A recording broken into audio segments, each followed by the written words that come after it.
You are watching the Pan-African Daily TV with Dr. Susan Tata. The Africa we want: unity, consciousness, our culture, our spirituality, our history. One Africa for Africans worldwide. Motherland's calling its diaspora home. Join my voice. Join my team. Join my campaign. Campaign 21 hashtag 1 million subscribers on the Pan-African Daily TV YouTube. Be a volunteer. Apply now. Be the new Africa.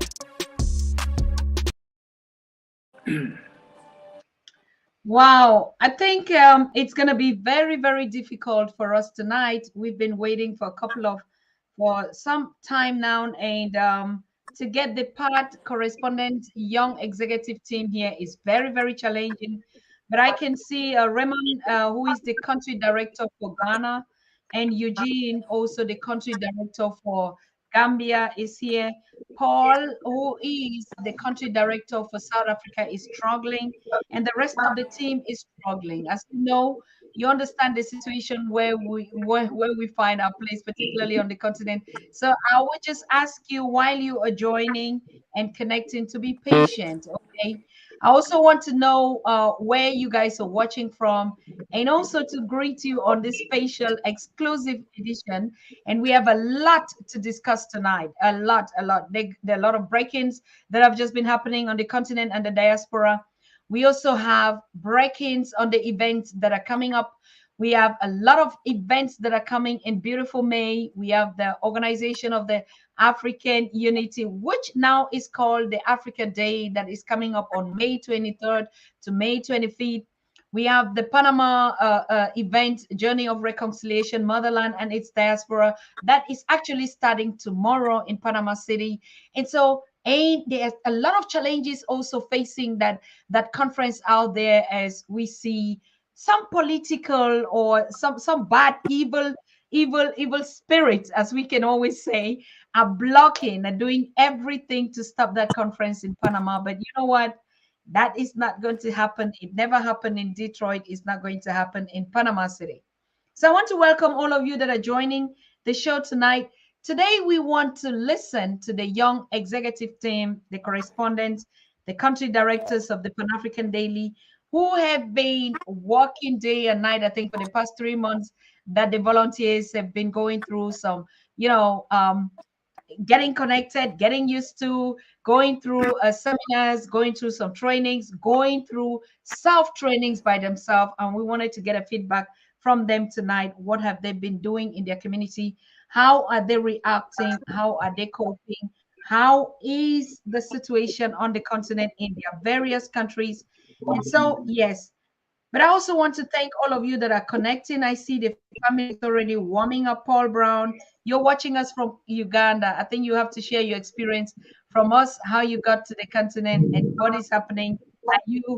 I can't even ask you how you're doing, Paul Brown, because you're still in the blue. You're still definitely in the diaspora. So I think you'll be posting comments and pictures and information about what the situation is out there in Uganda as you just expatriated. I can imagine that the food, the weather, motherland, the ancestors, everybody is actually welcoming you. Good. I also see Bibi Connie as Synovia Ridley. Thank you, Queen. You are keeping in touch for the senior executive team. You're doing a good job. Canton K, thank you. You're watching somewhere from the continent, I think so. And Esther State Marie, I think you already were here. You were waiting, and you said St. Lucia is on the platform. So while we just are waiting for all of you to connect and join us on this conversation, I would like to get back to the studio and to greet my young executives. I don't know if I'll be able to connect add Paul to this stream. How is going to look like? If he's going to connect, let me try one more try. If it's happening. Oh, wow. Paul, can you hear me from South Africa? Can you hear us? Yes, I can hear you, Doctor. Beautiful. Great. I can definitely hear Eugene, you. Can you hear us? Thank you so much. This is wonderful, beautiful. Yeah. I see Yes, I can hear you. Eugene. Can you hear me from the Gambia? Yes, ma'am. Beautiful, beautiful. Yes, I Raymond, can. Raymond, you need to unmute. You need to unmute, Raymond. Unmute. Thank you. Can you hear me now? Yes, please. Beautiful, beautiful. Where are you connecting from? I'll just start with Raymond. Raymond, where are you connecting? Which country I'm representative are you? I'm connecting from Ghana. Ghana country president. Your Ghana country representative. Eugene, can you simply just introduce yourself shortly while we're waiting? Eugene? Okay, my name is Eugene Duarte. I'm the country representative. Yes, ma'am. Can you hear me? Yes, we're hearing you. Go ahead. Can you hear me? Yes. Okay, I'm the country representative for Pan-African Daily TV in the Gambia, and it's a one welcome to share a platform with you, Dr. Susan. And it has been a warm experience also working with the team.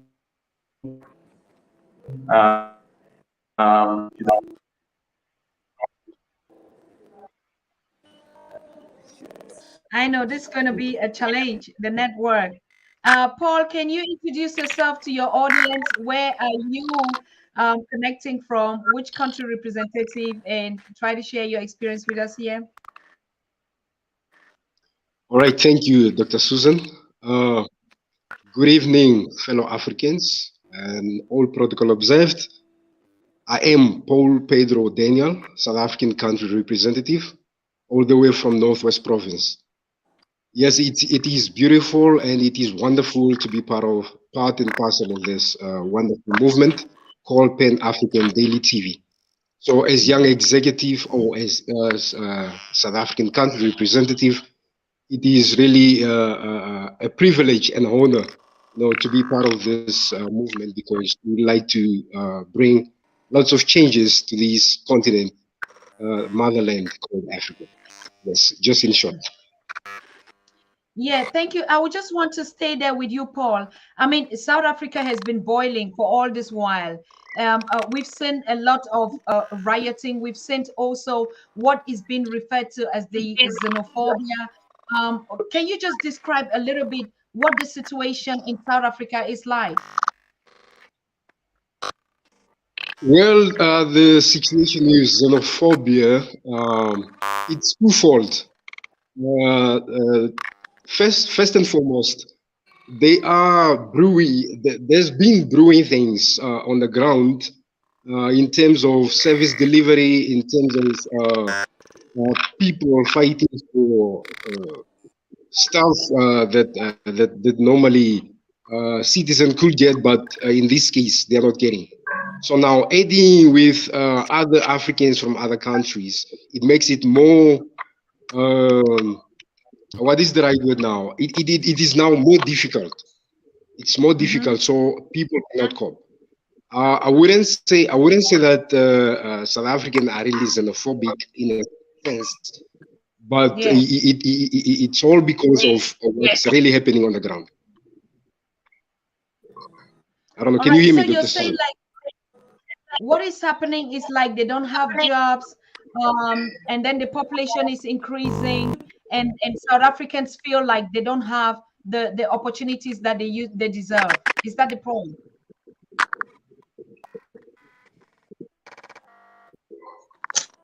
Paul? Okay. All right. I think we're getting some interruptions there. Raymond? Yes, most probably. And also, what makes it worse is South African have been balanced. Okay. Network is really terrible here. Can you hear me? Yes, what I was saying is the situation it's untenable because uh,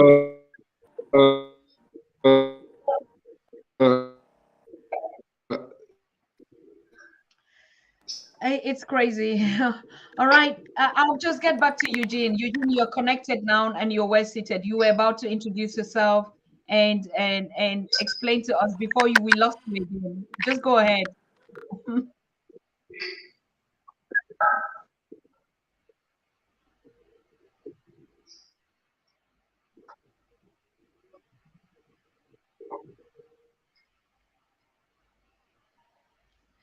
We cannot hear you.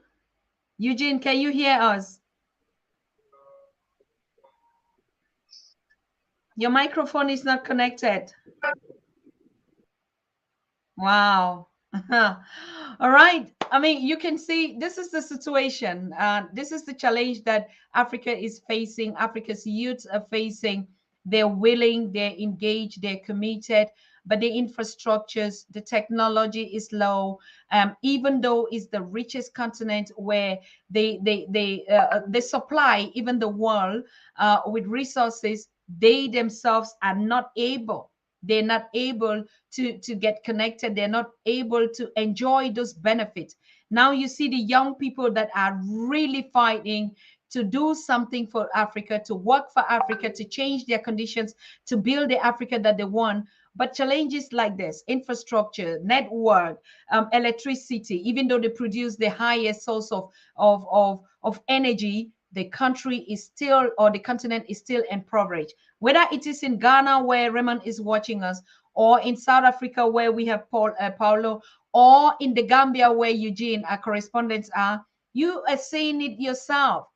So it is not as easy as we are thinking. We would have to work hard and hard to build the Africa that we want.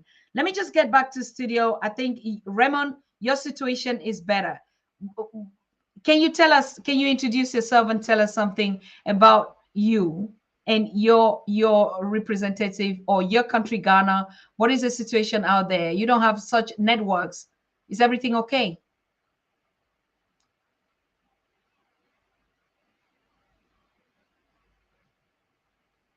Raymond?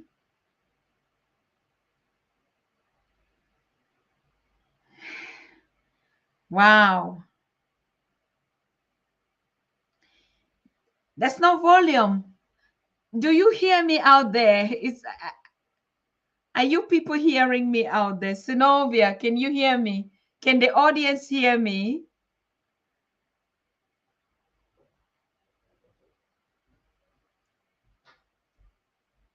Marcia, can you hear me? Travel Light is saying yes, we can, but what is happening that you cannot hear the audience?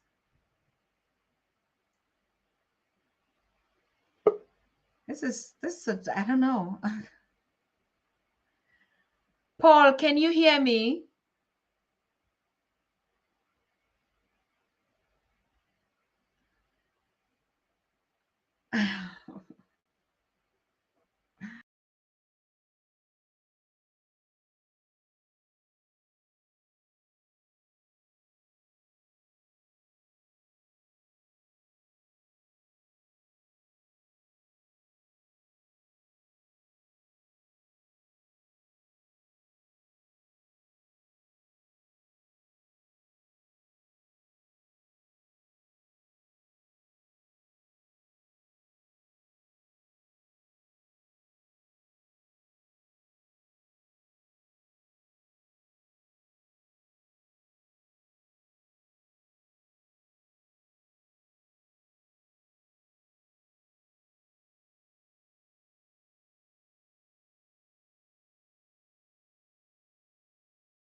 All right, I think we're back. Can you hear me?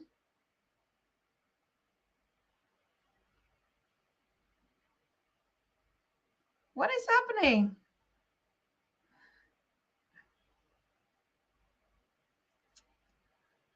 Whew. This is crazy. Wow.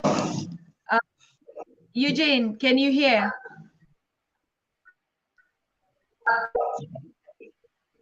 Yes, I can hear you. All right, go ahead. Can you talk to the audience? They're Yes, hearing I you. I hear don't you, know man. I hear you. what's happening.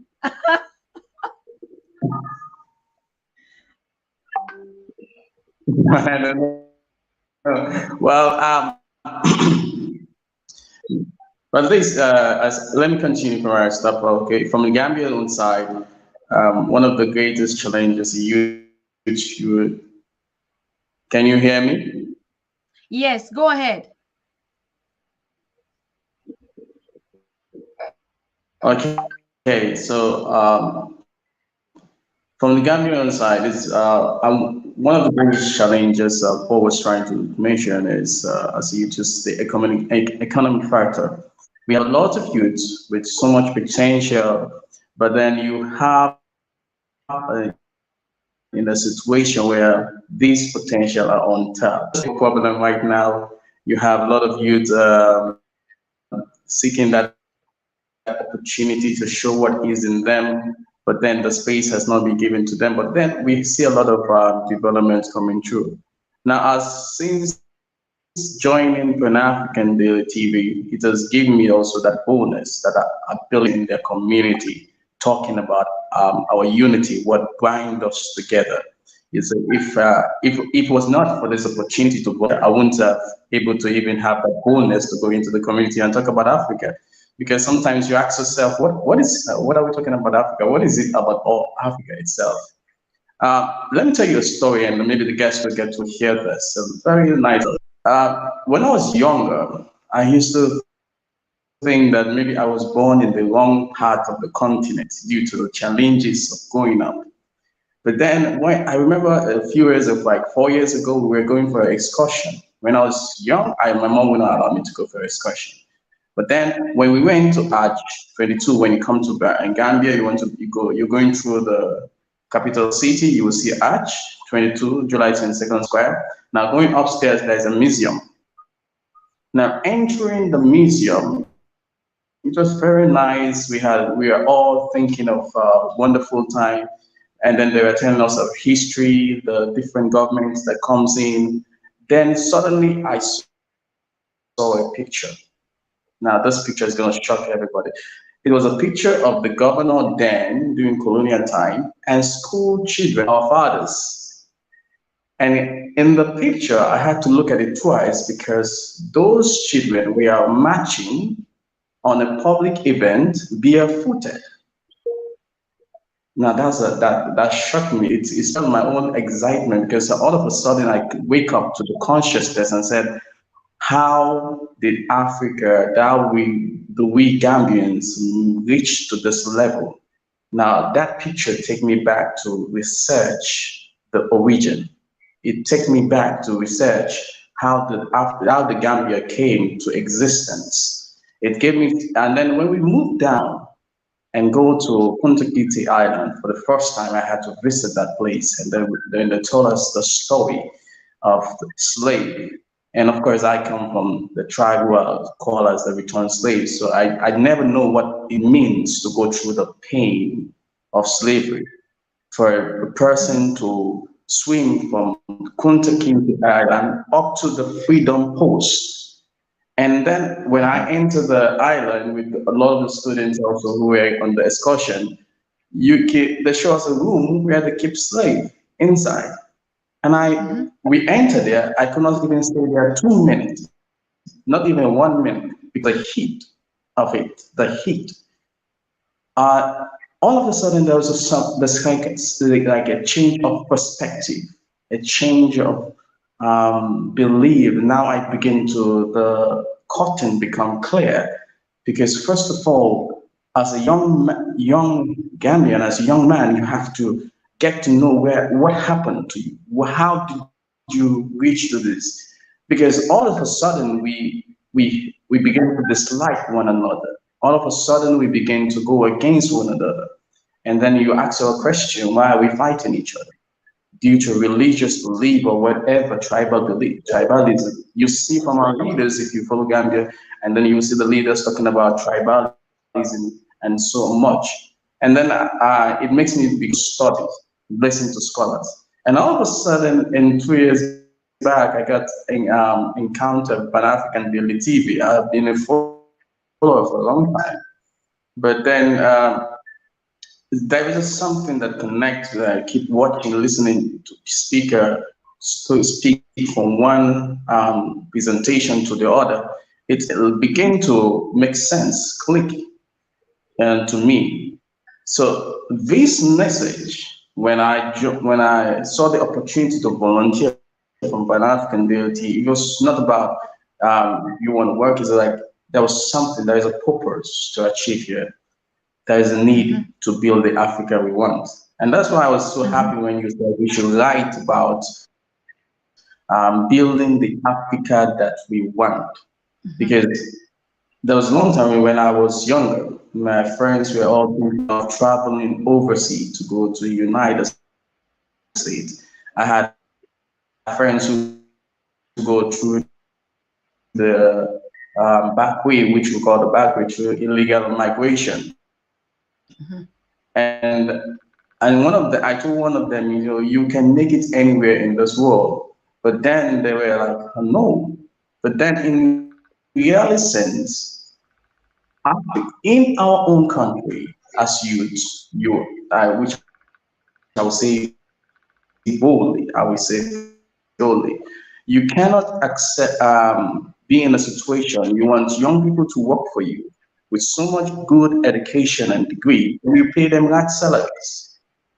The work so come to the point where now young people are thinking in Gambia more of being innovative, entrepreneurship, creating their own. But where is the resources? We don't only own our resources. Most of the sand are foreign companies. We don't own our resources.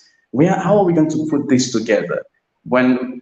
Then I begin to say, you see, they are foolish because most of those people that come and establish our country in the Gambia, let me take you a little bit in history, because when I study history, I begin to see what prompted our forefathers to begin to call for independence. Long ago, Gambia, we are producing rice. We were producing a lot of rice. Cotton, we were producing it. Garnet, we were producing those resources.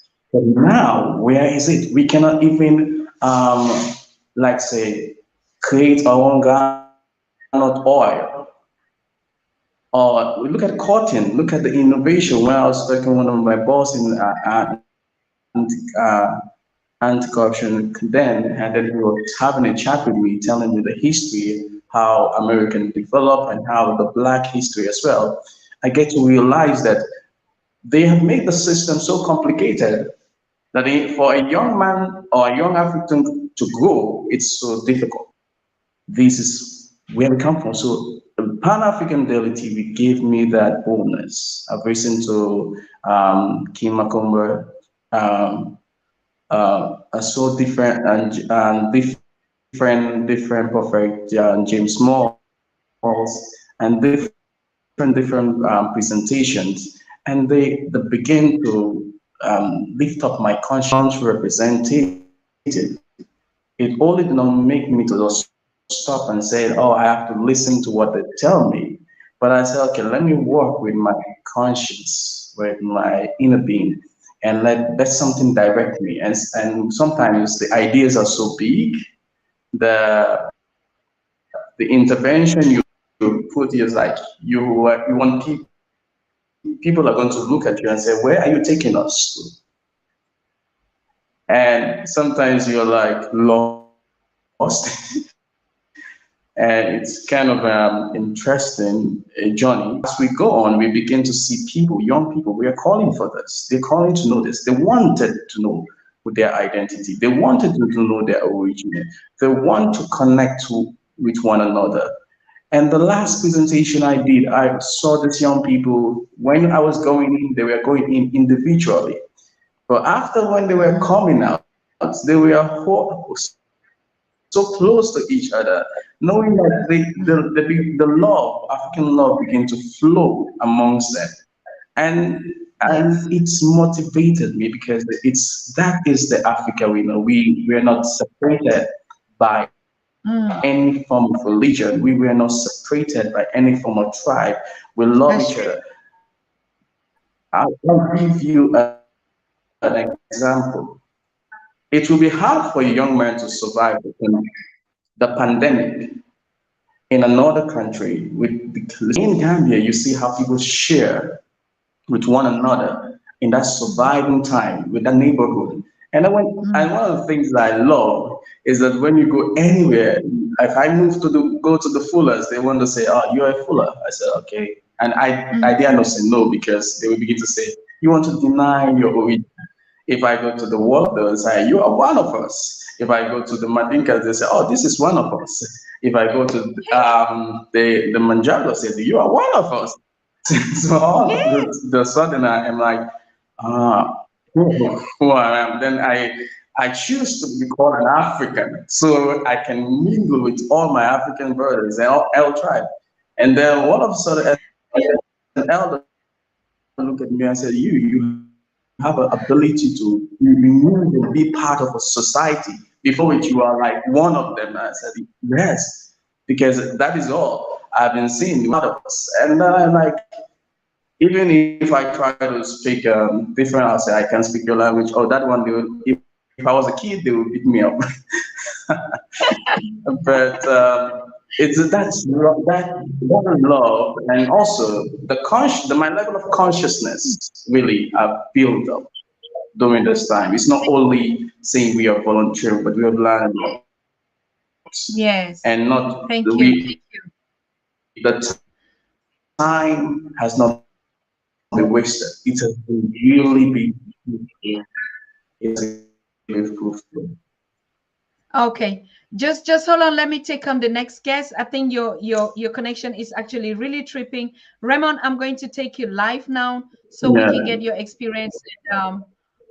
Eugene, just hold on there. I'll bring you back live because I have to reduce the number of persons on the show so we can get enough access. Raymond, can you hear me?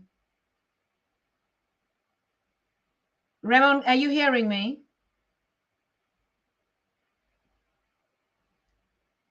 No, your connection is so bad. Just the way you're even tripping. Let me take Frederic.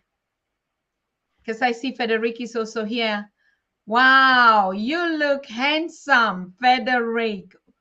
Where are you connecting from? Who are you? Tell us who you are, where you're joining us from. I want to salute Robert Forbes, who said he's watching us from Tokai, from the Turks and Caicos Island. Thank you so much, Forbes. Thank you for watching us out there. It's a wonderful pleasure to have you connect. As you can see, our young people are sharing experience as correspondents and country representative on the Pan-African Daily. They were so engaged. Most of them are getting conscious now, like you heard Eugene, how passionate he's talking about the Gambia just before now and the Gambia that they have now, because they've been going into the village, talking to people. We are one. There's no reason why a Mandinga and a Wolof and the other part should look at, or Fulas should look at each other because of religious division or mindset as different people.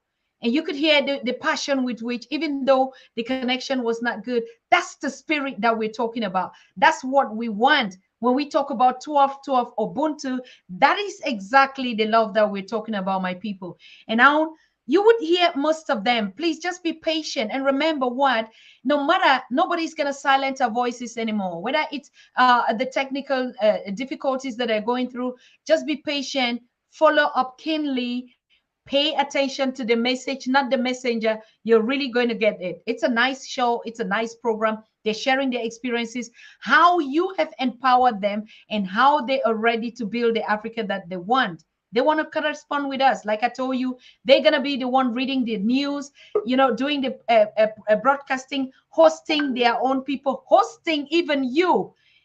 David Wine, you also have to be on the show. It's easy when we sit and we listen and we just listen to them. But I need all of us to be sitting in this place, sharing this conversation and these beautiful stories. Even if our networks are tripping, we're going to stay here. So I want to salute all of you that are joining. Make sure you're encouraging them. Make sure you're pumping hard. Make sure you're bringing your questions to them here, and I will get them back on the show. So Raymond, get your connection adjusted. Eugene, stay there. I'll get back to you. And I know Katrina and the others will still be joining us shortly. But let me just go back to the studio and get to talk to Frederic. Bonsoir, Frederic. Do you speak English or French, or what kind of African language do you speak that we can communicate with you? Good evening. I can feel myself very good for French. You feel yourself good in French, but can you just explain? Can you just introduce? I know your English is not also bad. Who are you? What country representative do you come from? What African country were you born on? I know you're African. Introduce something in English. Yeah. I'm Frederic, Neumo Kamenya Frederic from Cameroon. From Cameroon, as you can see, as I'm wearing, it is my traditional clothes.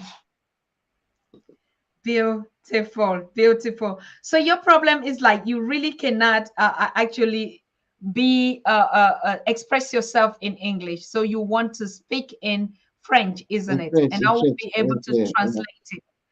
OK. Bonsoir. Vous êtes Monsieur Frédéric et vous venez du Cameroun. Qu'est-ce qui vous a fait pour être correspondant sur Pan-African Daily?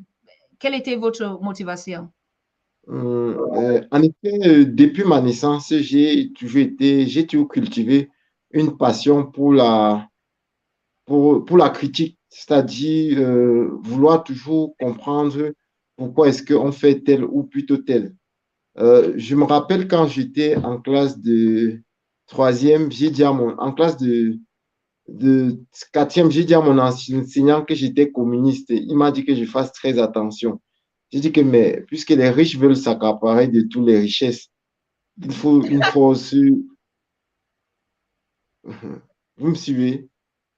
Oui, oui, oui. Vas-y, vas-y. I mean, Frederic is trying to explain how he became a Pan-African because he's an engineer. He's a diploma engineer, a technical IT specialist, but as French speaking. As you do know, Cameroon was colonized, and we have the French speakers and the English speakers. And actually, that's one of the conflicts that we're going through. Is not, like we've said a couple of times here, it's not about the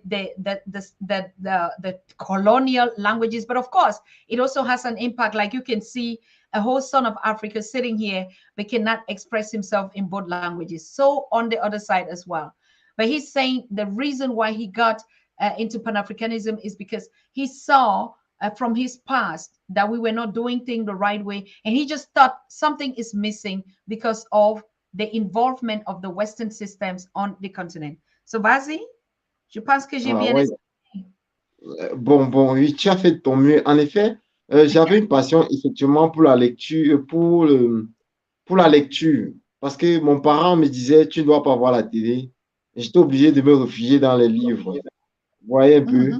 C'est ainsi que j'ai cultivé, j'ai acquis beaucoup de connaissances. Vous savez, en Afrique, nous intégrons déjà la notion dans notre culture respective, dans nos spiritualités, nous intégrons la notion de réincarnation. Vous voyez un peu? C'est qui, quelque peu, on m'a dit que j'étais un être réincarné du fait de mes positions respectives. Vous voyez un peu? Parce que je prends souvent position, j'ai souvent la maturité de prendre position où même des personnes de 50, 60 ans ne peuvent pas avoir cette appréhension de l'avenir. Vous voyez un peu?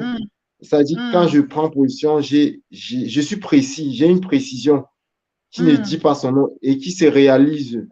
Vous comprenez un peu? C'est ainsi qu'on m'a dit que j'étais un être réincarné. Je ne sais pas, on ne peut pas porter le chapeau et pointer du doigt. Du coup, ce sont ceux qui ont cette conception de la réincarnation qui peut justifier. Vous voyez un peu? C'est ainsi que j'ai cultivé, quand je lisais, j'ai lu les Frantz Fanon, les gens qui sont battus, et Kwame Nkrumah, l'emblématique Kwame Nkrumah, qui est parti aux États-Unis, il y avait les Marcus Garvey et George Padmore, ceux qui avaient une passion pour notre dignité. Mhm. Bon, il y a de nombreux leaders comme ça là. Et le père Mhm. fondateur du parti original de l'ANC, quand on dit Nelson l'ANC, c'est la Mandela. PAN. C'est Mhm. PAN. Bon, avant Nelson Mandela, bon, en effet, oui. Donc, j'ai eu de la passion. C'est ainsi que depuis l'école primaire, si je peux dire, jusqu'à maintenant, je suis comme une bibliothèque qui se remplit chaque jour. Ouais, Wow. chaque jour, je me remplis la connaissance.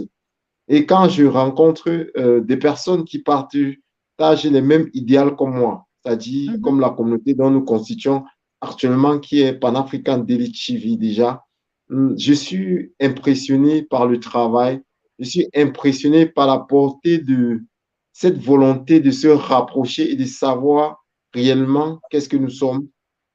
Bien sûr que je vais apporter ma part et je ne partirai pas bredouille. Je vais aussi Mhm. partir avec beaucoup. Je partirai Mhm. également avec beaucoup. Mhm. Autrement dit que forcément, vous allez m'apporter et j'apporterai aussi ma part dans cet édifice qui est le rapprochement entre les enfants de peau noire, parce que ce n'est pas seulement les Africains. Il y Mhm. a des Noirs en Irak, en Indonésie, en Inde, un peu de partout dans le monde qui souffrent de mêmes problèmes que nous, peut-être beaucoup plus graves, qui sont victimes Mhm. d'un racisme qui ne dit pas son nom, d'un racisme à outrance, qui n'ont pas le Mhm. droit d'exister. Vous voyez un Mhm. peu? Mhm. Ouais, c'est un peu comme ça. Là. Si vous pouvez traduire avant que je continue. Right. So, Frederic, I know most of you that are also watching us are French speakers, and you can see this bilingualism is one of the aspects because we have a lot of young people in French-speaking African countries that actually are watching us all the time, and they've been complaining. They love the lectures. Most of them are getting dictionaries to translate. Even they download the conversations from Professor James Small, from PLO Lumumba, from all the scholars that we've been having here. And most of them went through that process of even watching the One Africa conference in Detroit, Michigan, and they took their dictionaries with them. So you can see that fire and that passion that is actually burning in people. But you crazy I mean, I really call it madness, to be honest with you. Look at us just not being able to speak one language, one that unifies us. So you begin to already see those partitions. But I'm just so happy because we're coming and we're picking up that courage. We're not being discouraged because he's speaking French or the other is speaking English. So you see, we have to find a common way. Even if we're adopting Swahili now, a Swahili speaker is definitely going to be on the show, and we would still not be hearing. So that's a fundamental problem that we are saying. At one point, we must start somewhere. If we take our time and we say, for instance, if we had been doing Swahili classes on the Pan African Daily for 2 years now, we would have been able to start speaking it. So while we keep talking, we should do the do. We should do the do means that we should start really taking Swahili as a unique language where all of us can begin to understand. It takes 6 months to learn a language and integrate into other countries. When we come to Germany, when we go to Poland, when we go to Spain, when we go to even England, English is not our mother language, but we fight to learn it. When we are in France, we do everything and we learn these languages and we speak, but we cannot learn one common African language that unifies us, even a pidgin. That's not fair. So we are saying we would have to start. Now, that's why we are bringing the different speakers to speak to their own people. Frederic is addressing the Pan-African French-speaking countries. And there are a lot of them. All these countries where we see the Macronese, okay, that are being injected into the system and they cannot understand one another and they begin to look at each other as if they're different people, but just because of language. Like we come from the same culture like him, you know me in this clothes. So that's one of the issues, the challenge. But he was saying him, when he grew up, they always told him he was an ancestor. He was an ancestor because he saw things the way the others don't see. So he began studying Marcus Garvey, Kwame Nkrumah, all George Patmon, all these revolutionaries. He started studying them at a very tender age, and he started questioning. But why is it that he's the only one? And they look at him in the village or in his circle of friends as if he was different, because he's so curious. He wants to know everything that is happening, and he started questioning. And so you see, that's one of the stuff. El President said, bienvenue, mon frère, oui. And I think we're also doing justice to our French-speaking audience. We're so many in this chat, and I'll be bringing one after the other. They give us a short stuff. We take the other, and then we'll be going in circle, because I think we also have Paul Brown, or a youth from Uganda that just joined us as well. Eugene is waiting. Frederick is waiting. So Frederick, can you say something again? And we get to the next speaker, and you wait, and then I bring you on, because I can bring you on the street. Yes, on the stream. When all of you are connected, we're just gonna lose the stream right now because of your internet connection. Ouais. Yeah. Vas-y. Comme vous pouvez constater, on avait coupé la lumière, donc il faisait sombre. La lumière vient d'arriver. Ouais. La lumière vient d'arriver. Je suis très fier parce que mon téléphone était déjà en train de se décharger. J'étais à 18%. Oh, Ouais. Ouais, comme je le disais tantôt, j'ai passé mon temps à étudier, à faire des recherches, notamment Patrick Lumumba, qui m'a impressionné et qui m'impressionne jusqu'aujourd'hui, qui est une référence. Et si vous connaissez aussi Frantz Fanon, Frantz Fanon, qui était un écrivain engagé, qui a d'abord combattu en tant que militaire aux côtés des soldats français. Mais après, il est devenu écrivain et est mort dans des circonstances vraiment troubles, dont nous ne savons pas trop. Ce sont des gens qui sont rapprochés des socialistes à l'époque de la guerre froide. Ils sont rapprochés. Il y a lui, même Kwame Nkrumah paye le prix de son rapprochement avec les socialistes soviétiques. Il s'est rapproché d'eux, notamment avec son voyage qu'il effectue en Chine avec Mao Tse-tung. Autour, on a fait le coup d'État. Quand il retourne, il remarque qu'on a fait le coup d'État et il est obligé de se réfugier chez son ami Sékou Touré. Donc, j'ai passé mon temps à passer ça. Et tout ceci, c'était en classe de quatrième. Je passais mon temps à apprendre, vous voyez. C'était une passion. Je suis d'abord animé par l'esprit de liberté, la liberté de penser, la liberté d'être, la volonté d'être comme une sentinelle. Comme on dit, upcoming leader. My dream is to be a light for the next generation, or even for those being with me, my generation, to show them the true way. It's the reason why in Africa there is a proverb that say un vieillard est une bibliothèque. Quand un vieillard meurt, c'est une bibliothèque qui prend feu. It means that I'm doing my effort to become that library, in fact. So even young, so young one will come to me and get information and get our traditional practice, maybe our traditional ritual, because generation after you realize that we are continually losing our ritual, losing, moving and lost. Even if we joke, it will reach a period that even our dialect will remain inside museum. It's inside museum that you're gonna see your dialect. You understand? Okay. So I've cultivated that mentality to learn. Even when I'm in front of someone that passed me with age, I'm more older than me. It's not the reason why I'll underestimate myself. I would like to share with him, to show him that if he joke, I will show him that I'm wise past him. It's for him to show that no, you are still young, I know past you. And at that time, I will relearn if it is true that he passed me. Thank you so much, Frederick. I have to get on the next speaker. And I just hope that their internets are acting very well. Paul, I'll get back to you, but let me take the young guy from Uganda. And you see, that's the magic on the Pan-African Daily. I'll get back to you, Frederic. And I'm taking this. Wait. The young. Wait, our youth from Uganda. I think he's has to. You would have to introduce yourself. You would have to introduce yourself.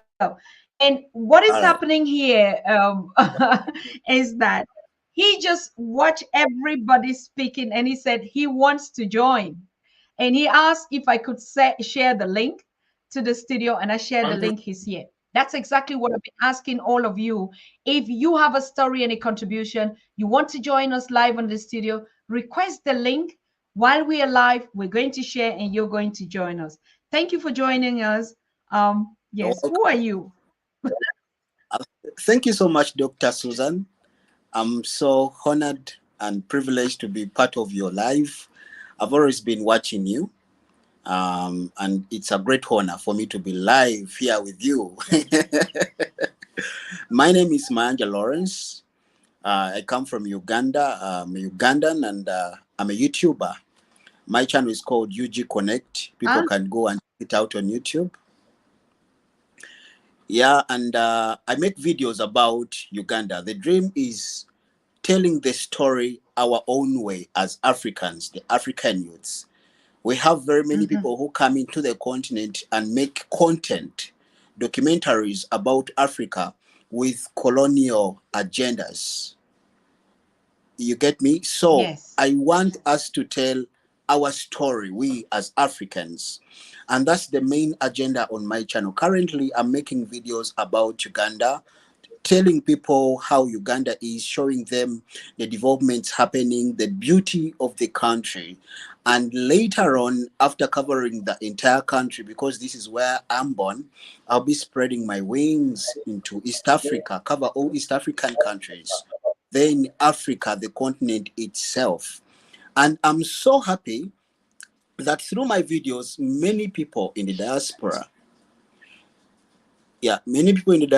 are getting so much in love with the content I make, because they get to know about the motherland through our videos with the people who make this content. As you know, these other guys, the Western media, paint a different picture about the motherland, but it's about us to come out to paint the right picture of the motherland. Now, my experience as a youth on the continent, right now the infrastructure is not so good on the continent, but most of our governments are trying to bring it up to the modern standards. For instance, the internet, yes. I don't know if you people are getting me very well, if it is not breaking, but our internet has not spread yet to the rural areas. Also the infrastructures, the roads, many other things. But besides that, there are a lot of beautiful things people should know about the motherland, about the continent itself. And this is the main reason why we are making those videos. We see very many people are interested in coming back home. Very many people reach out to me, thanking me that I didn't know Uganda is this beautiful. I didn't know the motherland is this beautiful. I didn't know that there is great potential in Uganda. And by the way, Dr. Tata, just to let you know, right now I'm the caretaker of our brother Paul Brown, who recently came back to the motherland. And it's a yes, because I saw you using his phone. That I see his name, Paul Brown. He was actually the one that reached out and said yes. Thank you so much. Yes. What is your YouTube channel again? It's called UG Connect. UG like Connect. UG, then Connect. UG Connect. I think all of you are listening, and you know what you should do if you're following us. We don't need to tell you to subscribe to that channel, isn't it? We started that campaign here on Pan-African Daily TV. When you bring your channel, all of us are going to subscribe to it. UG Connect. Is his channel. So do your right. Just do your stuff. All right. So yes, bro. So our brother got to know me through the videos I used to make on my platform, and we became friends. Right now, we are more like brothers. So our videos are making a great impact. They are painting the right picture of the continent, the right picture of the motherland. Though we have challenges, for instance, back home here, the internet is very, very expensive, super expensive. But we fight through and put up content. And whenever we see that this content is impactful, brings a positive impact in someone's life, it keeps us going, it keeps us moving. Beautiful. David, thank you. Said I just subscribed. Synovia said I just subscribed. Thank you so very much. All right, my brother, we would get you on a one-on-one to talk about your project, to talk about what you're doing there and how we can collaborate. All of us are working for the same purpose and how we really can bring this stuff. So I'm very grateful that you sign in. And UG Connect is his channel. We'll keep spreading. We hosting the Pan-African Daily TV, volunteers, journalists that are, yes. So if you want to join our team also, you can also join and correspond with us. All we are doing is building a global platform where our stories from us to us would be shared. So thank you so much. Greetings to our brother Paul. I have to go to Raymond, who is waiting. Thank you so much. All right. Thank you. Yep. Wow. Good. Raymond is not even connected because his internet is still acting up. Wow.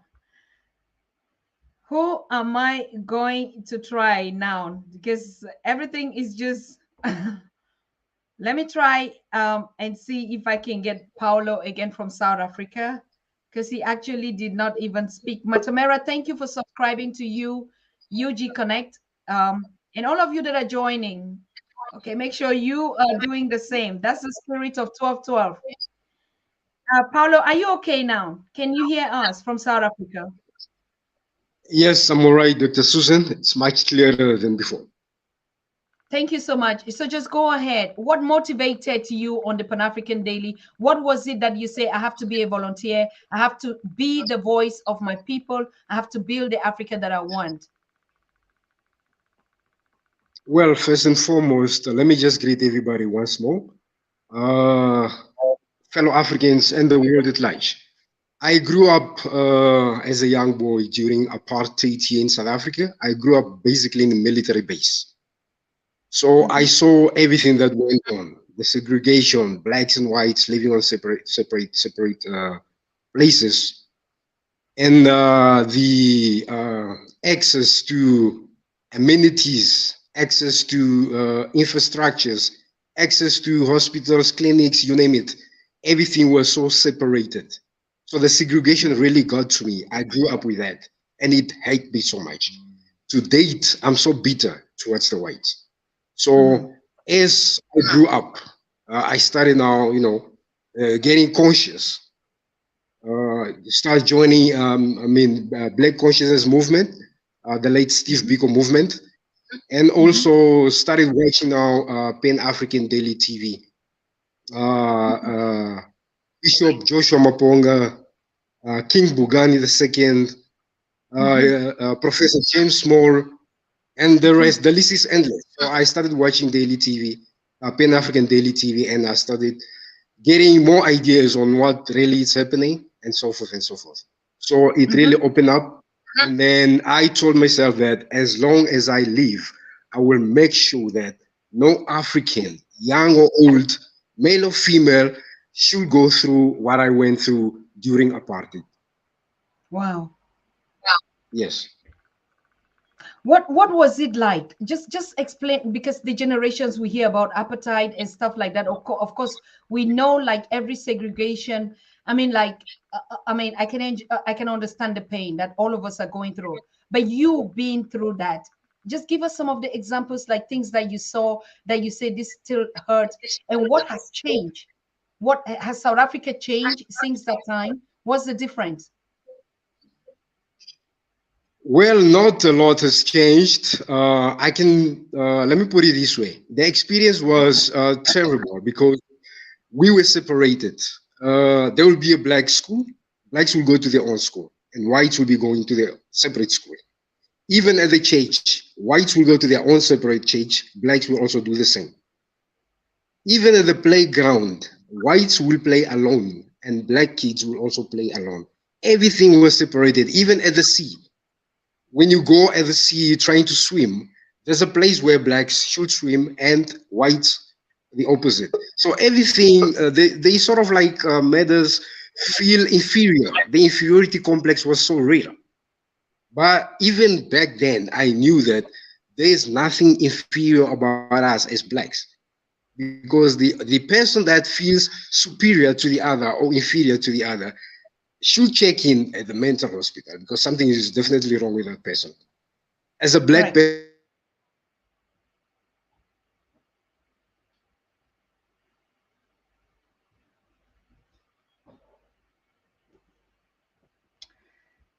You see, that's the pain, and this one hurts me to my stomach to understand that such a rich continent.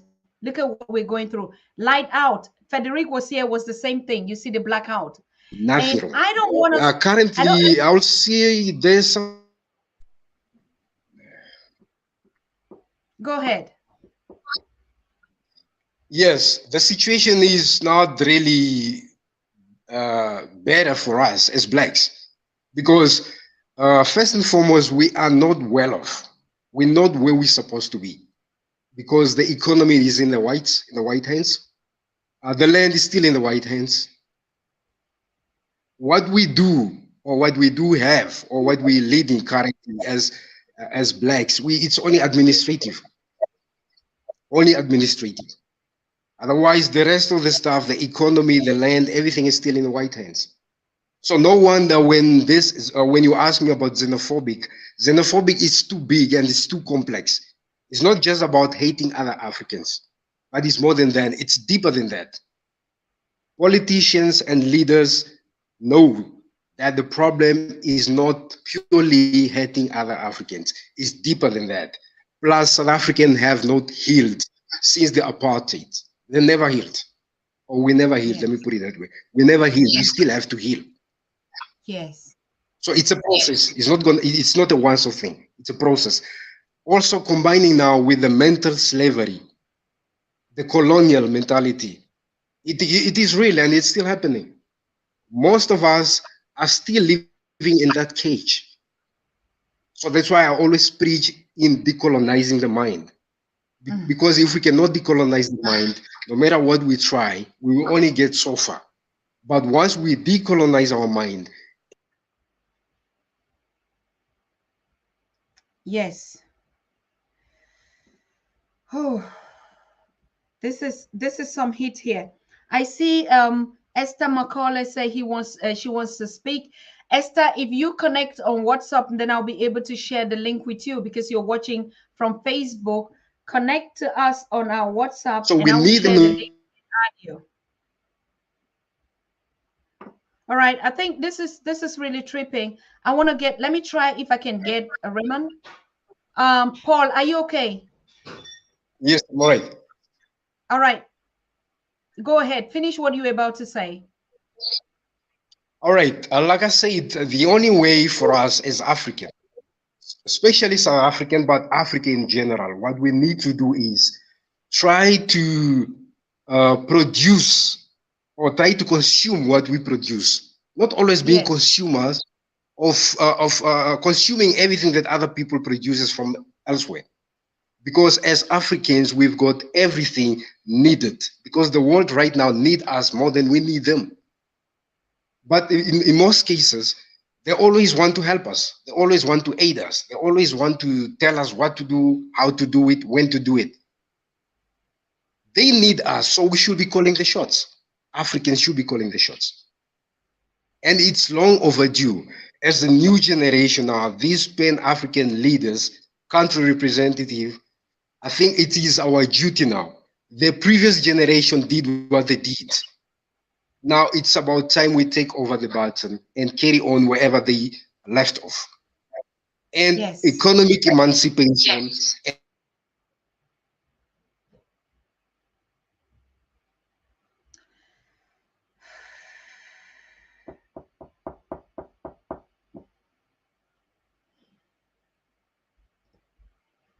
It is okay.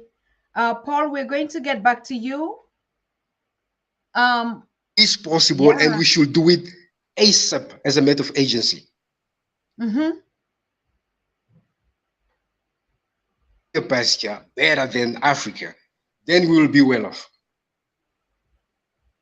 We got everything needed for us to be to be well off. We got the minerals, we got the human capital, we got the beautiful surroundings, we got beautiful vegetation. The soil is fertile. There's nothing that is stopping us from becoming the great African that we should be. Yes. It's all here. We need to use our common sense. We used to decolonize our mind, and everything will fall into place. I would like to believe that the green pasture has been, will be, and is always here in Africa. We cannot carry on dying on seas, carrying on going and working as security guards, working as a janitors, working strange jobs on the other continents, other countries. Whereas everything that is needed, it's right here on the continent. We just need to open our eyes, open our ears, and also the leaders need to listen to us as youth, because it is possible. We can do it, and we must do it. I thank you. Thank you so much. I am shaken. I'm so proud. I am so uplifted having these voices here, these soldiers. I told you, Pan-Africanists, give me 1 million of these. We're free. Just give us, and you can see it. They volunteer, they do the research, they watch, they put their bundles. They are here with us day and night. The young executive on the Pan-African volunteers, they are the best that I've ever seen. They call themselves, so we call them the chosen ones. You see where he's speaking from? There's no light.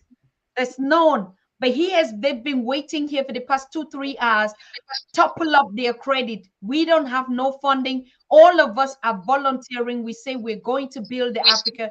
They don't even want my support. They don't want your support. They say we will do it by ourselves for us. That's the spirit. That's what we're talking about. That's what can make me stay 24/7 without going to bed, without eating. I just drink only water, mind my African business. If I know that these ones that are speaking are going to take the barrel and run, we can go in peace. We can sleep in peace. We can transit with no headache. And that's my joy. Thank you so much. I'm so happy to have you. I'm so happy and Thank so you. uplifted. Just stay here, Paul. I'll get you back live again on the stream. Let's get to Raymond.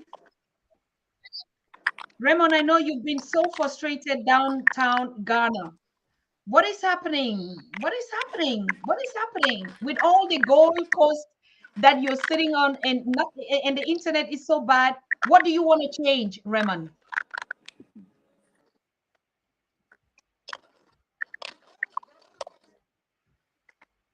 Not not possible. You can hear us, Raymond. Good evening, everyone. Can you hear me? Good evening. Yes. Yes, I can hear you. I can hear What you is your live. Yes, go ahead. What is Yes, your listen. challenge out there? I hope you can hear me. Yes, go ahead. Actually, it's not easy because I tried many times joining the network's ups and downs. It's not really easy, but one thing I have in mind that no matter how the situation, we shall surely make it, no matter how it is or how difficult it is. Actually, in Ghana here, I've been asking myself several questions. I'm a Ghanaian, but I don't see myself as a Ghanaian. I'm located at the part of the continent called Ghana, but that doesn't doesn't make me a Ghanaian. I'm an African. This is my mindset, but the society, where I live, and then my major challenge over here in Ghana, and when I was a child, I've been thinking about this very thing. Our names, European names, and we give to our children. I quite remember I have a classmate who doesn't have an English name, and then the teacher asked him, "Are you a traditionalist or are you a pagan?" Seriously, that got me annoyed. And instant, the teacher gave him a name, an English name, which is not really good. And then last time I was watching a documentary about Nelson Mandela. He said it in his speech that Nelson was given to him by his teacher, but not the parents. But so I ask again. So if you don't have an English name, does it mean you are not a Christian? Seriously, because I never see an European or an American who have an African name. But in Africa, our names, especially in Ghana here, you need to, your name, you need to have an English name, or if you are a Muslim, meaning you need to have a Muslim names. And this kind of name, sometimes we don't even understand, but our parents give it to us. And it means, as Christian, what I'm saying is a must for us to have an English names. So that's why I've been thinking about this writing for a very long time. So as an African, if I don't have an English name, that doesn't mean that I'm not a Christian or what? Or I'm a traditionalist. Because I can see, in Ghana per se, in terms of Pan-Africanism, way back in 1890s, Chief Afekofi Sam started a Pan-African movement. He ran a whole center back Ghana, started this movement way back from Osgari and Nkrumah. So when I was very long, I've been I love to do research. It's bad. It's bad. To find. Just try and reconnect again. That's so crazy. let me get. I want to get the impression that you were talking about Paul. Paul, unmute yourself. Paul, unmute yourself. Eugene, did you listen? Did you listen to what Paul was talking about how he grew up in apartheid South Africa?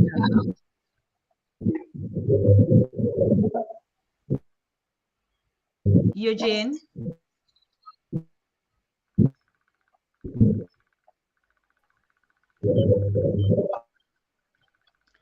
Eugene, can you hear me? All right. That's not possible. They're all there, but it's not working. Paul, can you hear me? Yes, I can hear you, Dr. Susan. I'm so sorry. I'm so sorry. We're going like Raymond was saying, we would have to go with what we have, and no matter how crappy it all looks, that's exactly the broken part of Africa. We're going to make sure that it works. We're going to work with it. It's us. We cannot apologize for anything, and we are not ashamed of anything. It's a challenge that we have to fix. Do you also see it that way? I mean, despite you there, it's dark out there. I don't know how, but you saying we are able and we're gonna make it. Most definitely, Dr. Susan. For me, I'm Pan-African at heart, and I love Black people. I'm unapologetic about it. Just like everybody else love themselves, I love Black people. I love my Black people. So I'm not gonna apologize about it. So as long as it involves Black people, I will always be there, and I will fight, and I will make sure that Africans become who they're supposed to be, not who somebody wants us to be. I have to make that clear. We are Africans and we know who we are. So nobody can tell us who we're not. So it's better to know who you are so that nobody can come and dilly-dally tell you who you should be. It's very important. Firstly. Secondly, I think we are a mother race as black people. We are a mother race. For those who don't know, we are the mother race. We are first before anybody else. So those who came after blacks, they are either our children or our grandchildren. So we are the parents' race. We need the respect. And if we don't get the respect, we should demand it because we are the parents. And I know we are not an island, but first and foremost, we should always sort ourselves out first. Prioritize ourselves first. Mm-hmm. I share. All right. It's about to go. Frederic, you heard what your brother from South Africa was saying, or your colleague, about the situation, but you see the power. Do you have an impression as if, um, you know, that he is in any regret or he doubts? Normally, when people grow up like that, and we start like he's saying, we need to heal. Oh, because of the past traumas and that, but the energy and the positiveness and the vibes that he's bringing here. How do you share that? It's okay. I myself am really impressed. I'm really excited by his position because he's a. I realize that there are Africans that uh, still believe for themselves. You Yes. understanding me? So I'm really proud of him because uh, I myself for South African I have bad experience for South African. For instance, when it was xenophobia crisis, I say these people that supposed to love Africans than everyone in this continent, these people that when they was in trouble, any country in Africa have paid the tribute, even us Cameroon here, what we are francophone, we have Cameroon have paid tribute of this apartheid in South Africa. That period when he was an apartheid, in Arab learning inside my document, that when you was South Africa, when you reach maybe even here in Cameroon, they have given to them passport to move freely around the world and tell the world what's happening in South Africa. And when it's happened, when it was xenophobia crisis there, it was not way to wipe my tears. And when I was very hungry, and when I speak with South African, I say, you people must fall again inside apartheid. Maybe it's at that time you will realize that the most people that you're supposed to love is people that have the same color like you. So when Paul Joey take position, it's a positive vibration. It's bring us a lot of positive vibe, and I'm Mhm. proud, and I know that the next future will be more easy for the next generation than for our generation than for the generation before us. You getting me? Because Yes. you don't know my I'm really my mind, I'm really attached to international news. For Mhm. example, South Africa, there is a one political party that if I was South Africa, I could have voted for him. You see, this man, this EFF, Economic Yes. Freedom Fighter for this man, Mhm. this political leader that didn't that didn't swallow his tongue when he want to say that uh, Mandela have failed, and um, he Winnie. celebrate Winnie. Yes, he celebrate Winnie Mandela, and me also, I'm the one that celebrate Winnie, even in front of Oh Father. That when I'm in front of Oh Father, I say they told me about Nelson Mandela is a traitor. They want to kill me. I say you don't know. And it's at that time when I will tell you that they say that knowledge is a weapon. You getting me? Yes. Knowledge is a weapon.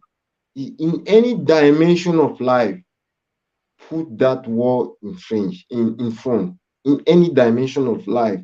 Let us, as we are youth, let us think inside our mind that knowledge is a weapon. In knowledge is the only thing that when you share, you remain your own art. It means that when you share your knowledge with someone, your own art, it means that if the level of knowledge that you are having have art when you share with someone is different for a property material, just like money that when you share it, it's finished. You getting me? And so it's I'm really happy. I'm really happy that there's someone in South Africa that if you are in trouble, you can go and hide yourself inside your house and and feel free and in security when you are a Yes. stranger. I'm really happy for that because Mm-hmm. I've learned a lot of South Africa. I think that South Africa deserves new revolution, true revolution, Mm-hmm. because I've learned about the landless people in South Africa. I've learned about someone who doesn't know who was his grandfather, who was his grandmother, and when it is like that, you are lost. When you are an African, when you are an African, you are lost because there are rituals that you must go where your grandfather was, where your grandmother was before do it and get half benediction. Mm-hmm. You understanding me? Yes. So I'm really impressed, and I knew that the someone like Paul Joey will multiply maybe by thousands, and next maybe next meeting even we it will be more people in South Africa like Paul Joey, and Mm-hmm. together we will sing the sound of victory. What we are fighting for is not to get in front of white people, is for them to respect us, is to restore our dignity. We don't Yes. need for them to recognize us as the one living in the queen continent, in the mother continent. No. All we want Mm-hmm. is for them to respect us. We deserve respect as a human. Because even Mm-hmm. now, we are not in the level of respect that human deserve. For example, you see what happened in United recently. It's less Mm-hmm. than 1 week at all. The Mm-hmm. massacre. It means that there are existing someone again, people that believe that we are under people. We are not more considered as a human. You understand? It means that in Occidental social society, black people still being considered as an inferior race, and which it's reached at the level of radicalization. Because if our leaders really want to teach us our history, Occidental people will take their bag and travel for their country straight, because it will get us to being radicalized against them for what they have committed for more than 500,000, 400,000 of slavery. After slavery, they come with colonization, and they committed atrocities, serious atrocity that it must be documented. If I have a time will reach that I myself I'll engage. It's because most of us are still at the level of stomach. They are looking for still looking for what they will eat. But Yes. when they will cross that step, I myself, when I'll recross that step and I'll feel myself as an a financial stability, I'll I'll re-engage. I'll re-engage myself on that. Even our leaders, our governors, our president, if they are not willing to defend us. Ourselves, we will defend ourselves, and we will reappropriate our history and teach each to our youngest own. If you know Cameroon society, where I come from, is one of conservative community in Cameroon. We have conserved our tradition. Even if someone will told you that I'm a Christian, when the day of tradition will reach, the man will leave a church and go to village to do tradition, because he know that it's from there. If you don't know where you come from, it will not be easy for you to know where you are going. The future will be dark. It's what in French we say allegory. Allegory, algorithm with allegory. Allegory is you pass. If you don't learn about your past, make sure that where someone fell, you also fell, and where your grandfather fell down, you fell because you didn't go and learn for him to get information to know how to move and avoid difficulties. It's, it's an example. What we will do, I will take it deeply. Deep as I'm talking like this, let us go deeply. I'll touch a point that really go deep.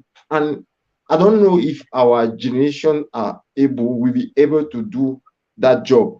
But just the fact that I have identified it, I deserve flowers. The point is that we should disoccidentalize our mind. Firstly, after disoccidentalizing our mind, we must disoccidentalize. We should disoccidentalize our academic system. You understand? You are getting Yes. me? I hope that I'm right too, because my English are no more really good, but I hope You're you you're understand me. you are perfect. You're just on it. You're on it. You're burning it the way Okay. all of you are just awesome. You are so wonderful. I'm telling you, I'm so proud of this team here. Yes, Mm. you say we have to disconnect. We have to go away from the brain damage, and then we have to also disconnect from the Western educational system. That's all things that those are education. Western, yes, yes, yes. Yes. Uh, we should, as I said it, if we succeed on disconnecting ourselves from Western education, is the most difficult part. But when we realize that that job is Western people that will come in Africa, we will no more interested going in Africa, because we already know going in Europe, because we already know that our continent is the best. Because, for example, let me take, if I have my sister, and Africans, when they have their sister that are married for white people, they kneel down in front of that white man, just like he is a god. You know what's happening, and at times we also consider ourselves as inferior race, which is very, Right. very. I'm very shocked when I see someone consider himself as inferior man. I've taken an example. When you see Egypt, this pyramid Pyramid. architecture in Egypt, Mm-hmm. it's now more than four, four, four 4,000 years that it exists. You getting me? Mm-hmm. It's more than 4,000 years that it exists, and it have proven scientifically, historically, and practically that it's black people that constructed it. Mm-hmm. You getting me? So Yes. see, from that time till now, the things still being there and not being spoiled, not being victim of the consequence of the being old. You Mm-hmm. understand? It means that, and it has proven that no no Western architecture are able to build a strong infrastructure like that one. It means that we still detain the authentic technology, just that there is not an appropriate environment for us to deploy ourselves our intelligence. You hear me? I hear you. Yeah. I So hear you. it has proven that no white men are able to construct an structure like that one Mm-hmm. until now. Brother, Pharaoh is saying that scientists said that it's older than 200,000 years. So not just 400, not just 4,000, 200,000 years older, the pyramid. Yeah. Yeah. Yeah, as I'm saying that, yes, maybe it's a mistake, but No, it's not a not. mistake. He's just supporting. He's just supporting. Like I said, they're following you. They understand you. And so when you give some statistics, then they also bring their own opinion. So they follow you. Okay. Very okay. Okay. Yeah. So is even white people, white civilization are not able to build infrastructure like that are able to stay even just 1,000 of years.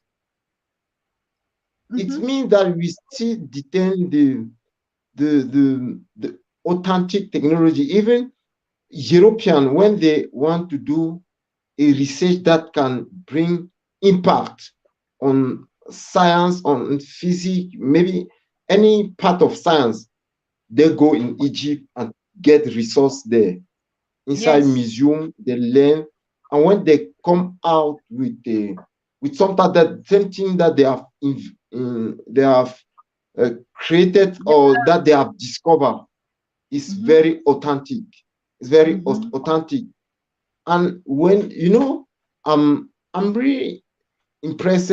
I'm sorrow when I saw what's happened before, but when I look the future for us black people, I'm happy. I'm happy. And the work, we must work seriously because you see what's happening in Ukraine.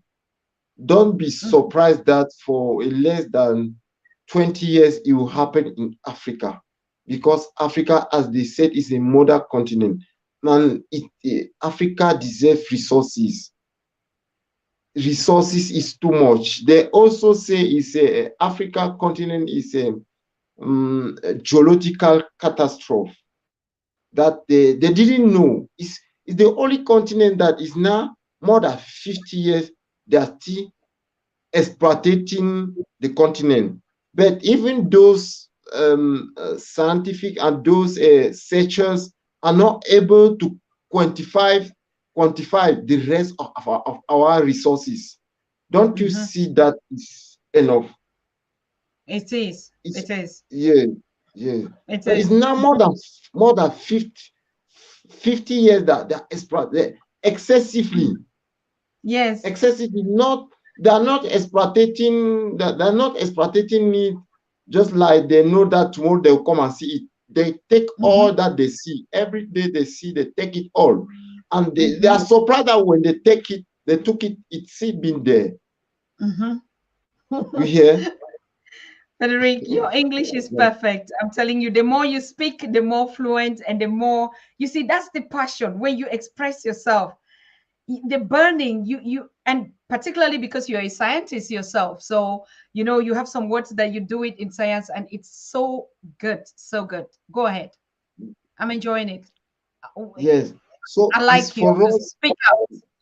Yes. Even if our leader, I mean, when I'm talking our leader, our presidents, if they didn't take it serious, and I'm happy for their position when they voted sanction against Russia that invaded Ukraine. When they enter Ukraine, I'm happy for their position. They did not stand for Russia, none for Western people, but they prefer to no stand, because most of African leaders paid the tribute when it was the Cold War. Mm-hmm. The Cold War. They pay with their life. Someone like Kwame Nkrumah is the consequent directly. He said that he normally Ghana was not supposed to stand, but he started visiting communist people. So American conclude that he conclude that he's with them. Now CIA do what they did to orchestrate what they call a coup d'etat in Ghana. And most of African leaders realize that it's good not to stand for someone, even though this woman in Europe, they say president of the commission, von der Leyen, when she said that they must sanction African, those the help that they bring for Africa, they must cut it. I mean, this woman that this woman that occupied the presidential of commission in Europe now, président de la commission de l'Union européenne. Non, je le connais Von der pas. Leyen. Maintenant. Non. Ouais, Ok. actuellement, je ne sais pas. Von der Leyen, c'est elle qui avait demandé de sanctionner la Russie sévèrement. Au point Oui, où oui. c'est elle qui disait, vous connaissez celle que je dis? Oui, oui, oui. Oui. Elle a demandé à sanctionner les pays africains pour n'avoir pas pris position.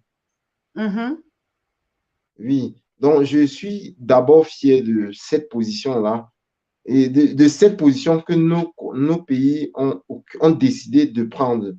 Nous devons, comme je disais tantôt, nous devons désoccidentaliser nos mémoires. Nous devons carrément, si possible, nous devons mettre à la poubelle l'histoire du monde qu'on nous raconte chaque jour.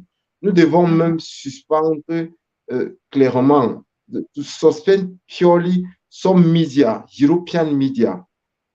Quand je parle, when I'm talking like this, I take an information at that time for a player, for this Senegalese player, Idrissa Gana Gueye, that decided not to carry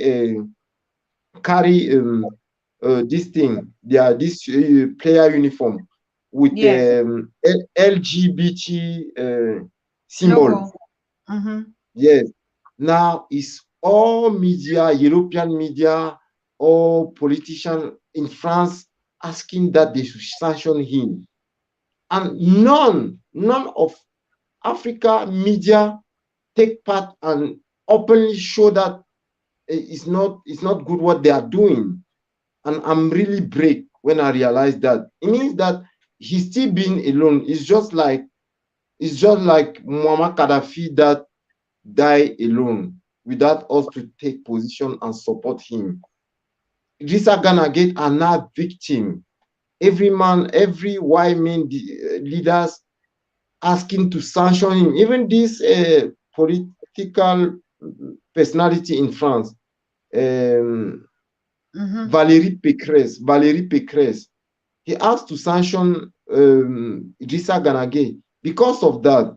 And I'm proud of that man. If all African footballer, I mean just footballer, will have take that position, I think that progressively they will see that we are getting wise, and that they can't do it without us. This war, we also belong to this war. It's also our property, and we deserve to defend. We deserve to defend ourselves. We will defend ourselves. We will restore our dignity. We will fight for it. Ashe. Wow. Yeah. Thank you so much. Thank you, Frederick. That was quite a whole lot that we had on our plate. I don't know. I'll just give the last round because we're concluding, and like this is good. This is good. I mean, sometimes we listen from the high-end scholars and academics, and particularly, but we get down to what is expected of our young people. How do they see it? Do they really follow the lectures that we've been doing on Pan-African Daily? And you see the result. These are just a few of them. And we have about 200 volunteers. These are the ones that we know, but the ones that we don't know. So our work has been healing a lot. Africans are really catching that fire. They are drinking water and minding their African business. Like Frederick was saying, for him, it's just to collect the whole past Western system and throw it in a trash. For him, everything has to just tie everything and just put it. So thank you so much. Even though you thought that you could not express yourself, but you see, when you have that fire burning in you, even if you have to describe it with your body, we will still understand you. So we truly appreciate you, and we're happy that you are our correspondent on Pan African Daily, teaching the young people, your generation, what you learn on the Pan African Daily, telling them their stories, particularly those of you that are really educated and you follow it, you translate it, you bring it back to the communities. That's the power, and that's the Africa that we want. Thank you, thank you, thank you so very much. I want to I touch want base to, again with, yes, you want to if conclude? possible, just a few minutes.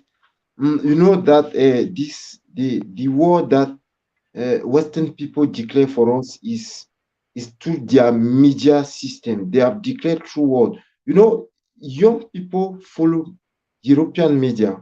I mean, Western media, and they Mhm. do promotion of rubbish there. They expose those that are fragile, mentally fragile, young Africans that are mentally fragile, they expose them. They are doing promotion of rubbish, this rubbish of LGBT. They think that, in fact, is we should suspend and we should work for the suspension of mini media. They are not doing information. European media or Western media are not doing information. They are doing communication. They are communicate, meaning that they want us to hear what they want and to do what they want. They don't want to give us what's happening truly, and for us to have our own opinion. So they are not following this thing, this they say Munich Convention about information. They are not following it because they say that the journalism is to give true information and for those listening to get their own opinion. But what Yes. they are doing, they are doing communication. They are communicating. They are communicating, and is the word that we must fight. We must fight. I said, I myself, I told for some of my friends that I will suspend some channel if when I will marry. In fact, I will suspend some channel.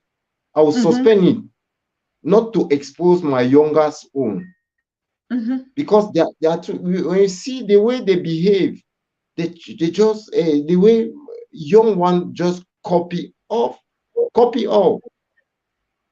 You see what Rihanna doing now. Very soon you will see it for our own. I mean, as Rihanna is pregnant, is moving without clothes under his stomach, on his stomach. When very soon you will see us Africa, our own, moving like that, empty clothes.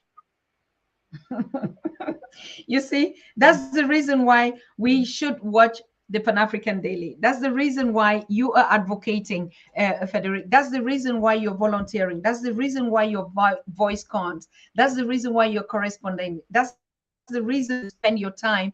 We do what we are doing because, as a matter of fact, we don't watch. I don't remember the last years that I ever had TV even. I don't. Yes, we have to our own stories, our own narrative. On the Pan African Daily, exactly, we're doing just that, information and education of who we are from us. That's just all. Telling our own stories by ourselves. So thank you so very much. Thank you. Thank you. Thank you. And for all of you that are watching, as you can see, all these young Pan African executives, they're going to be hosting on the Pan African Daily. So today was just like you get to know them, you smell them, you know their names, you know how they look like. You know, Frederick, when he comes here, he's going to be speaking broken, unapologetically foreign language called English and French. But the main important thing is the message would come on. The message would come on. And I see, and I want to thank all of you really for your support, for your support. That's the best thing that I love about this community. That's the best thing that I love about this Pan African Daily TV family here, this Hotep community. I mean, the spirit that you people have that's the spirit. That's where we are. That's the vibe. That's who we are. I think we've learned and learned and learned and learned who we are until now we're just so organic amongst ourselves. Because at some other places, people would have just been, oh, the technique is bad, or I cannot hear them, that kind of, as we say, trying to be politically correct or of double standards. No, that's not what we have here. We are just who we are, and we love what we're doing. So I appreciate you, this big family. I see the chat going on, going on, going on. I love you so much. I love you so much. I love you so much.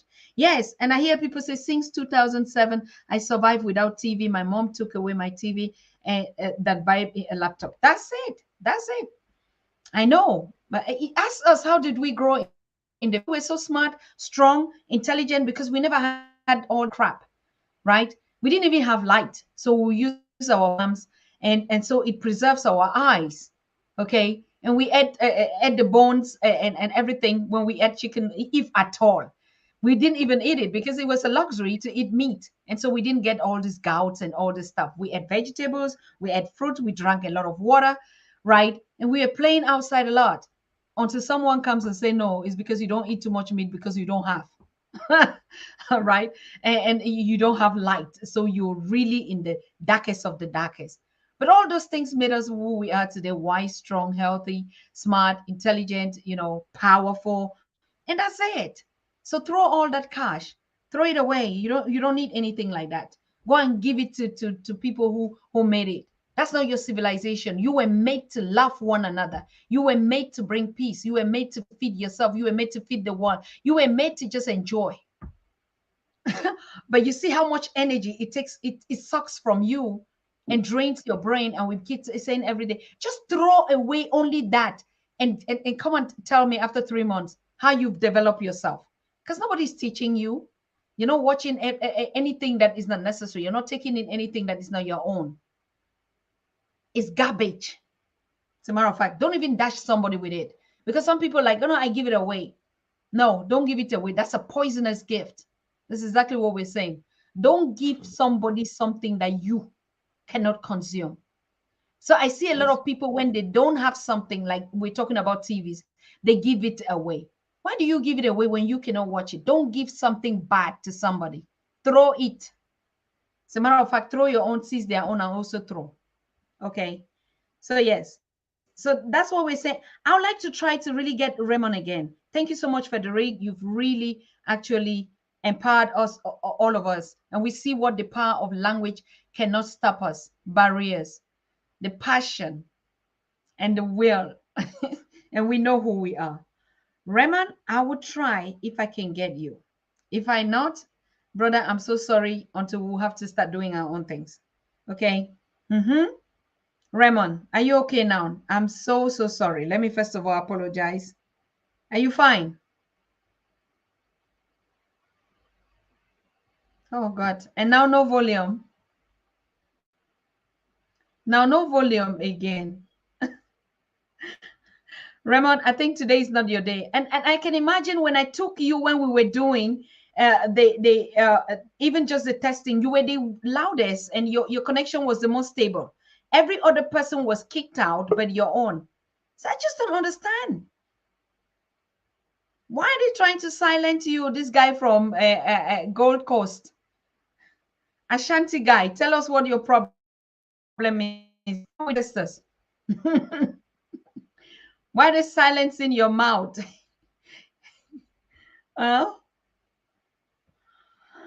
Okay. There's no way we're gonna get you here. Sorry. Raymond, don't worry. Just make like this. We feel you, we see you, but no one can hear you. Nothing.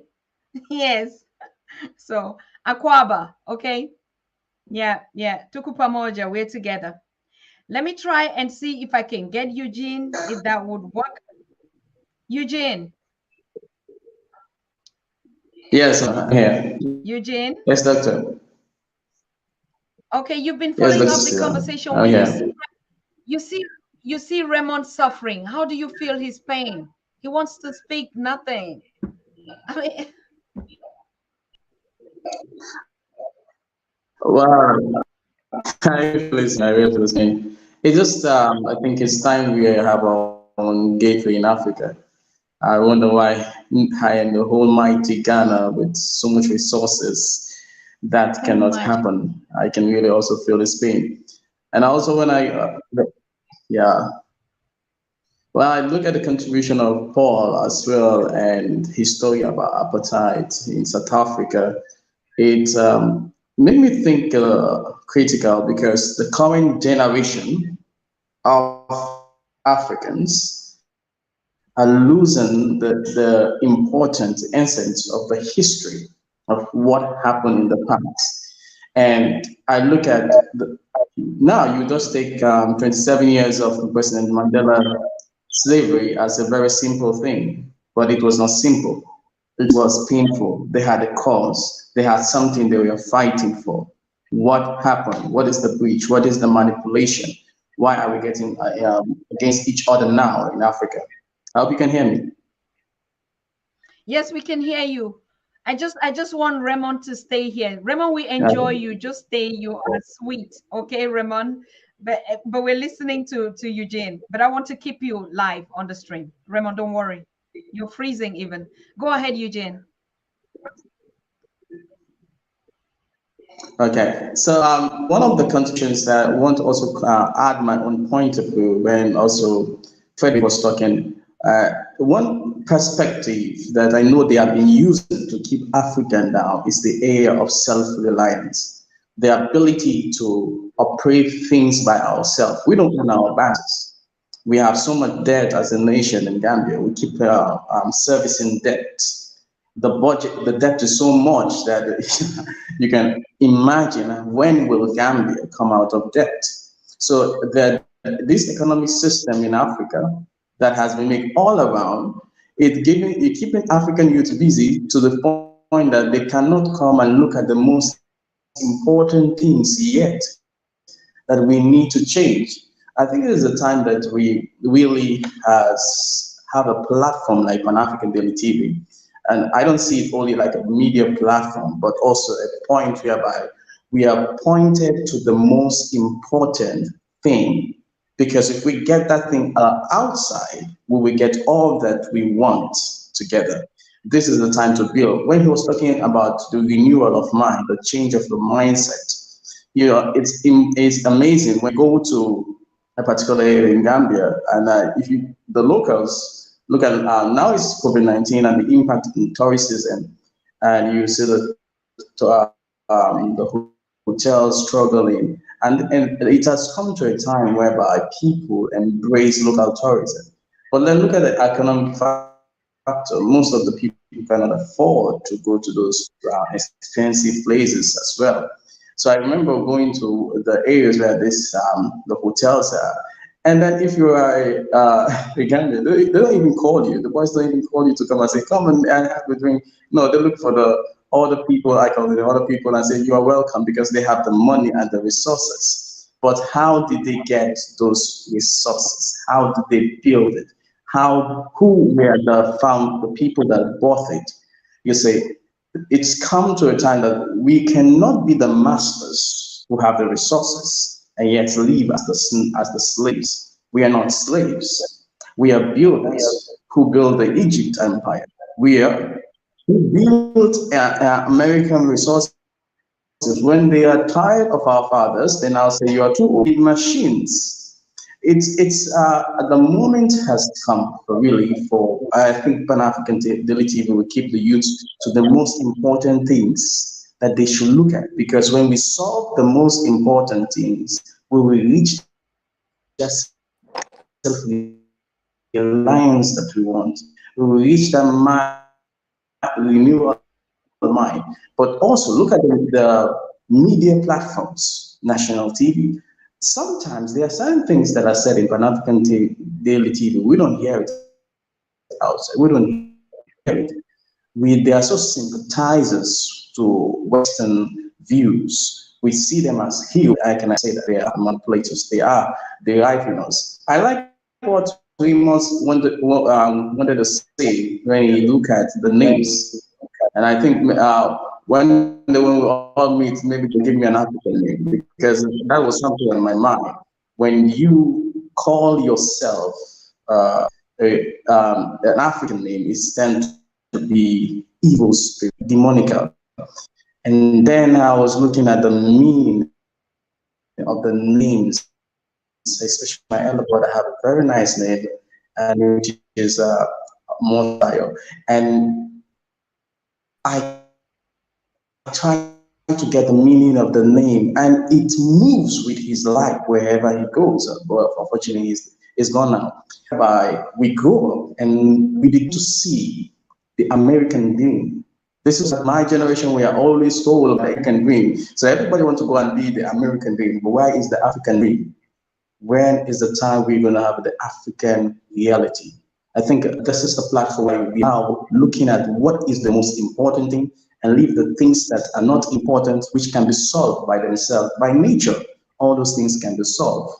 He talks about supremacies, where whites had their own playing field, black had their own playing field common. Right now, if you are to, as Africans, you have to embrace your identity. Because naturally, I embrace my African identity, and naturally, I am kind of somebody who want to relate with everybody, show love with everybody. But when I see the demarcation, the racism, and the African boys have been treated, what they have gone through, even in their own fellow African countries. Sometimes when you come to even your own country, the white man is giving a VIP, and you are the locals, you are told to go down and go somewhere else. It's time to change the mentality. I like the word what Frederick said, that if he had the means, that he will fight for this change. You see, this is what they don't want. They don't want you to fight for the change. They don't want you to ever come to the point and say, this is going to end.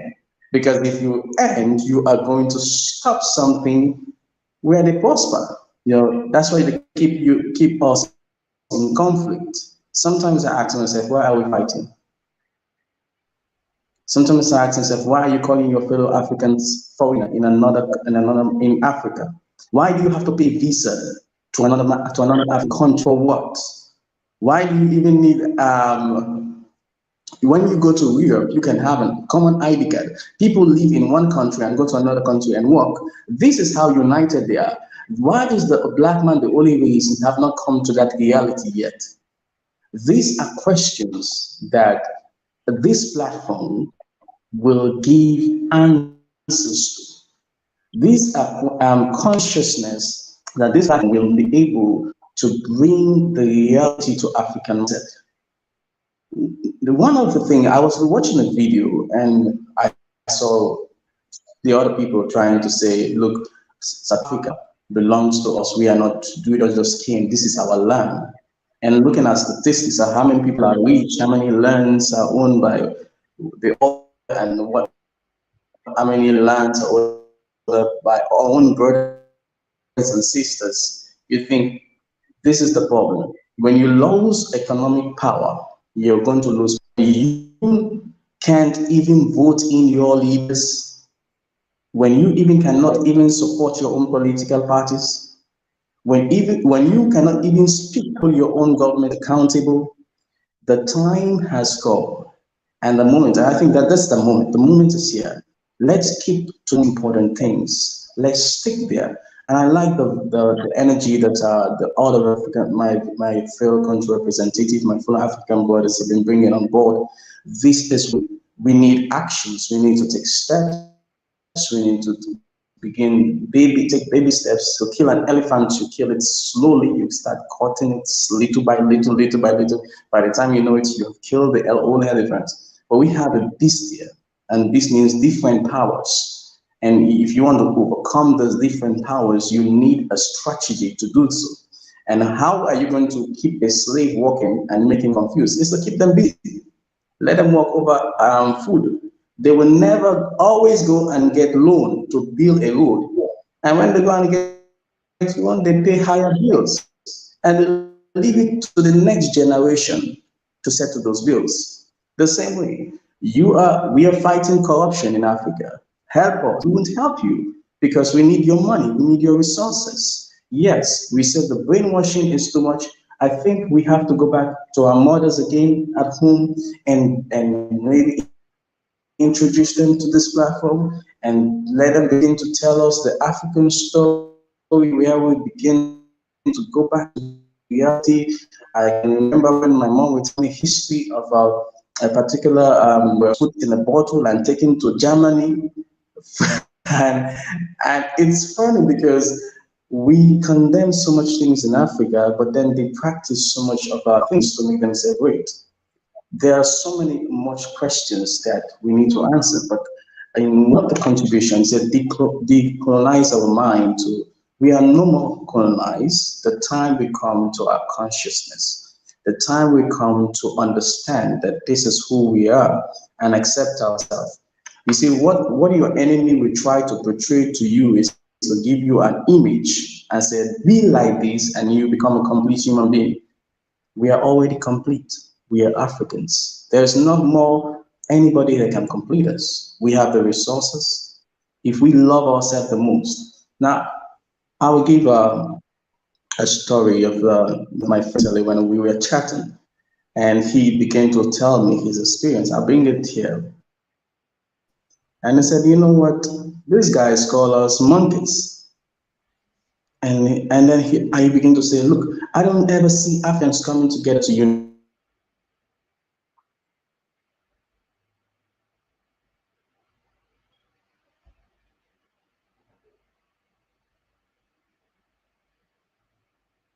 see Africans coming together to Okay, fine. That's okay. I want to thank them for their courage. It was very nice for you to just have a glimpse of the work that the young executive correspondents are working on.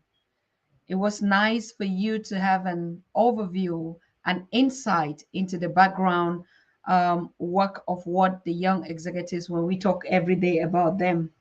But it's also very important for you to know that we don't have only the young executives, we have the senior executive women that are actually the power engine, the spiritual backbone of the Pan African Daily, and they support the young executives spiritually through know-how, support, give them every that kind of. I mean, like we say, spiritual support is spiritual food is what we Africans need now.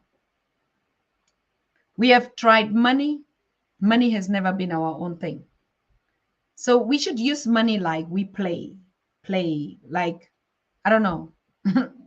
It's a tool that we play with because it doesn't work for us. And it never has been part of us anyway. So our young executives also we are in that light and in that spirit. And they just go out, they collect information, they start looking at things differently. Because the idea is what they watch from our professors, from our scholars, they have to identify it, they have to implement it, they have to research, they have to question. Now, if they come, Professor James Small or Dr. Wade Nobles, Dr. Jeffries, Rosalind, all the lectures that they follow, it's not just to hear and like, yeah. But what they do is they ask questions. They do a questionnaire. They go into the villages. They ask into their communities, into their centers, into their groups, into their families. They begin to ask these questions. The most important thing is just ask. When you ask, that's when people start beginning to figure out a lot of things. Oh, I didn't know. I never thought. Oh, I never heard.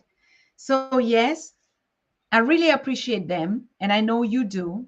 And like I said, they're going to be the voices, sharing these conversations with us, giving you an insight, a daily life experience on what is on the ground. Telling you, like our brother who came with his Connect, is it UG Connect, and telling the good story, the good African story, the good Ugandan story, the good Zimbabwe story, all of us. Same thing with us in the diaspora. We're also going to stop eating that kind of lies. that somebody cooks, serves you. You even take your money to buy those lies. That's what we're talking about. You know, like people say, I don't watch TV. You take money, go and buy it, and you even pay for miseducating yourself. How much damage can you do again? Give you the money so that you take and go and buy the crap, and then after. So like the communication that Federi was talking about is like you buy it even. It's even not free anymore. That miseducation, we do buy it. Okay, so I think that's really the fact that we are. And I want to give some very breaking updates, like I said, while we're rounding up. Thank you, Sister Cheryl, for asking people to subscribe or to, to like. We just family. We know what we're supposed to do. If you're new, and somebody did not maybe remind you that if you want to continue to be part of this big family, this conscious community, and to share these beautiful African stories with us, all you need to do is just subscribe and click a notification button, which allows you to get updates when we go live. Okay. So that's how the process go. But if you watch the chat, you already see the family has been reminding you a couple of times about that. Esther, you wanted to be a part of this conversation, and I asked you to join. Oh, okay. Raymond, are you here?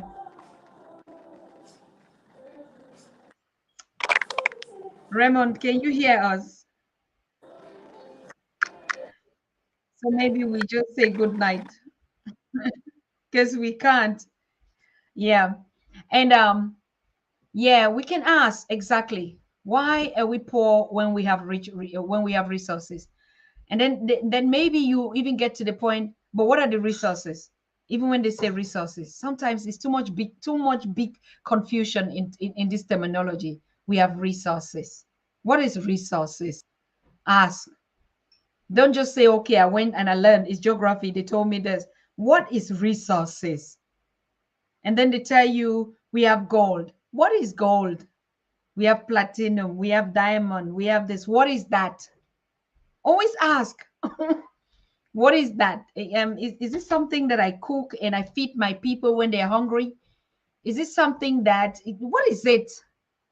And so you realize that most of those big words don't actually put food in your stomach. And so it's not part of your business. So do the things that you know you understand, that you don't need to even ask what this is. And that's truly who you are. Yes. Resources is our land. Bloodline is saying resources is our land. That's the meaning. And then what is our land? Our land is what we cultivate to feed. It's our home. It's our place where we sit. Okay.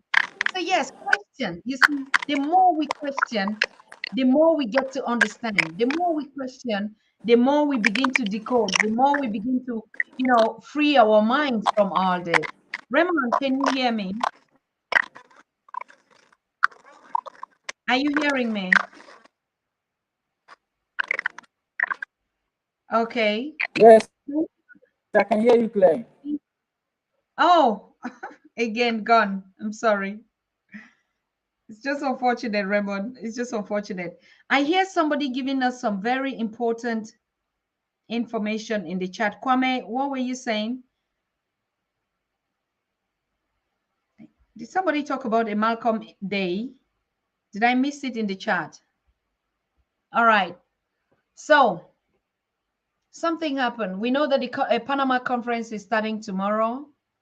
A lot of Africans could not get access to that, even though and Angola particularly is a visa-free country to go to the Caribbean, and more than 40 of them were stopped not to go to the conference. They wanted to board the airline, Turkish airline. And after all that, the Queen Mother, Dr. Melinda, is doing everything. They provided all informations That still did not work. And then the only thing, they bought tickets worth 7,000 US dollars. And so they are definitely would get to court on that issues.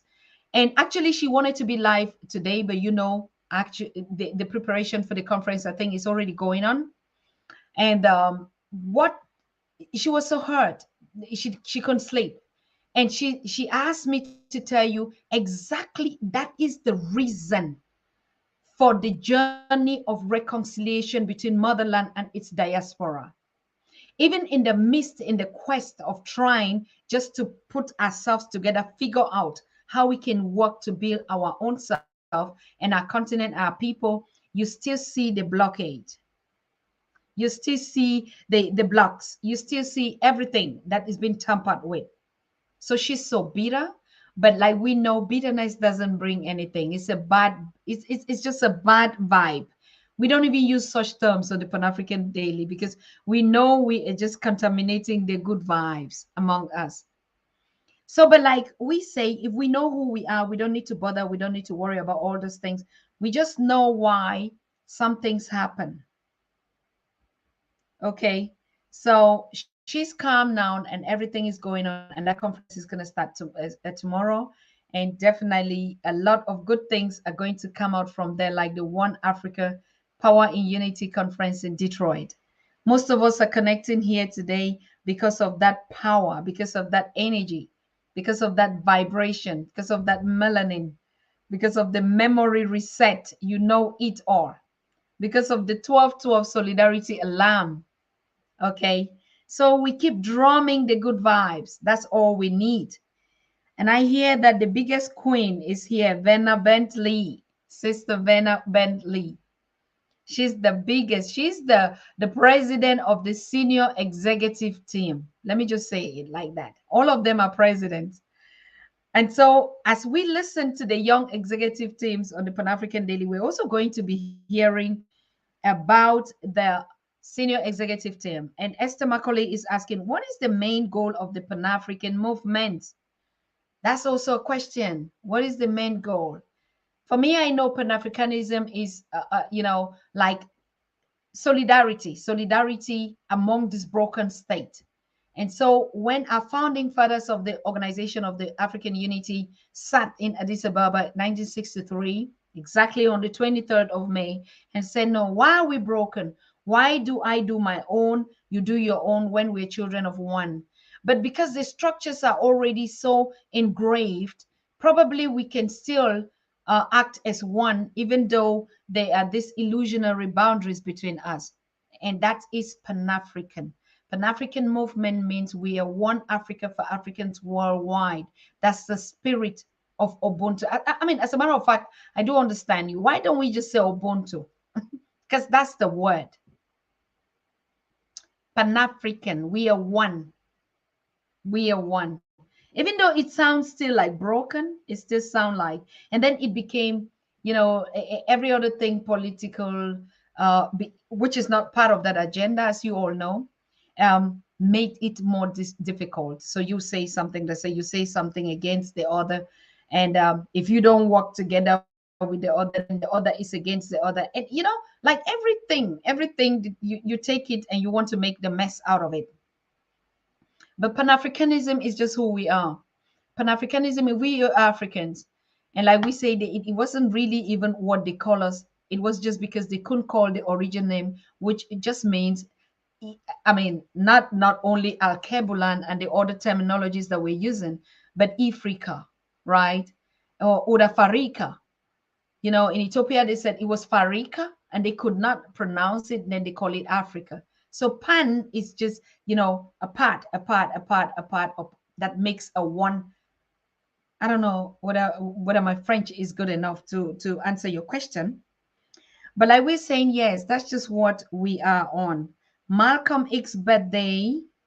Now I get it again. Cheryl, I didn't read it and you already skip it.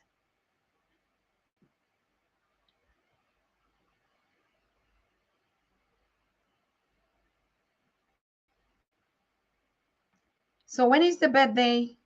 Kwame, why are you not writing something? I saw it, but it's just gone. Okay. So, yes, fine. Anyway, question a lot, research a lot, find a lot of it for yourself.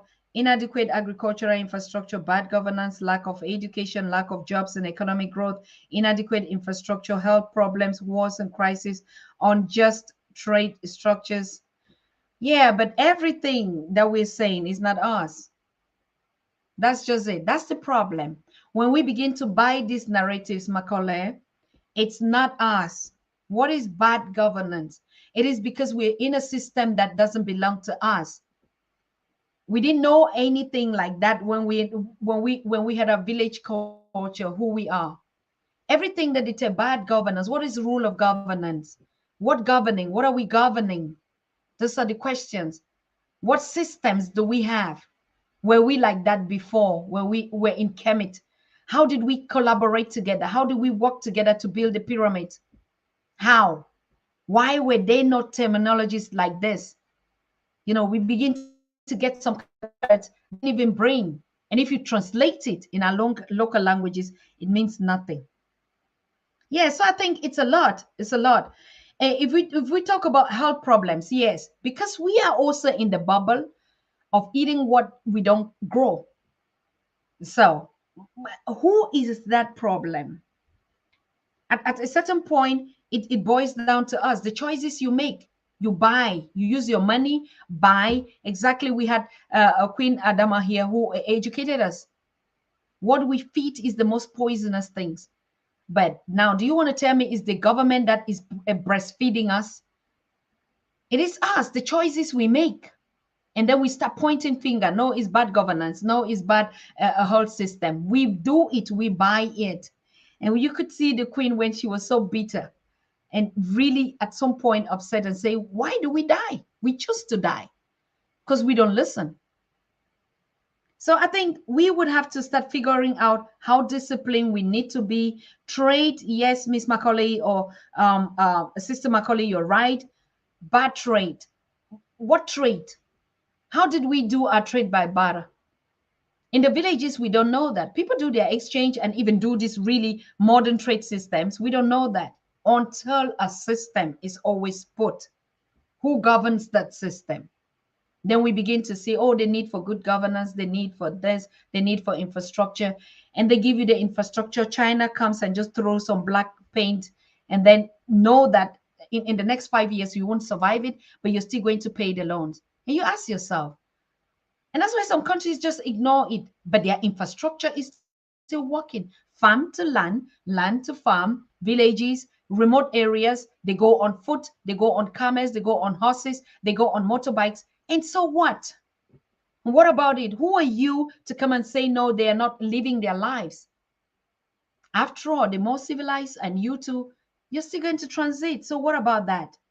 Let us just drink water, mind our business, and leave people live their lives the way they've been used to and stop trying to politically civilize them. Is that not what we're learning about who we are? Choices we make. We are all leaders. Who are we going to blame? We have to contribute one step after the other, and then we make the right decisions. Maybe, just maybe, if we are united, if we just start by setting our 12-12 alarm, only that alone. Just that. Set an alarm. Let it ring at 12 p.m. You remember me, I remember you. And imagine if all our alarms, how many billion people just ring? Do you know what that is? So, but we don't do it. That's the point. But we'll sit and start saying, no, we're not doing it. Do we actually, do we drink water and mind our African business? How many times do we do? But it's easy when we say, no, we need this, we need this. So change starts with us. It starts with me. It starts with you. It starts with us as a collective. So thank you so very much. I think we are at the end of our conversation. I had some other updates and outbreak, but I see we've just melted everything in our conversations. And yeah, we remember 23rd. It's an event that we should not forget. Malcolm X's birthday. I see us posting it here. I would still like to get that date. It's a date that we should not forget. We have to set our alarms. We have to drum. We have to connect. Okay.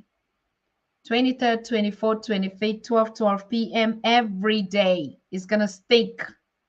Sending love through the vibration. I am because you are. You are because I am. 12 p.m. Period. There's no magic in it. Some people are going to start saying, "Oh, it's a cult. Is it a cult of or cult that Dr. Susan is asking us to open African Daily? Why? Why not another number? Don't ask why. Just do it. That's what unity sounds like.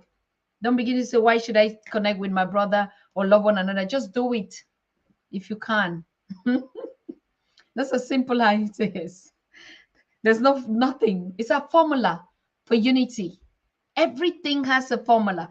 People go and they do formulas and they come here, oh, formula one, formula this, and you believe in it.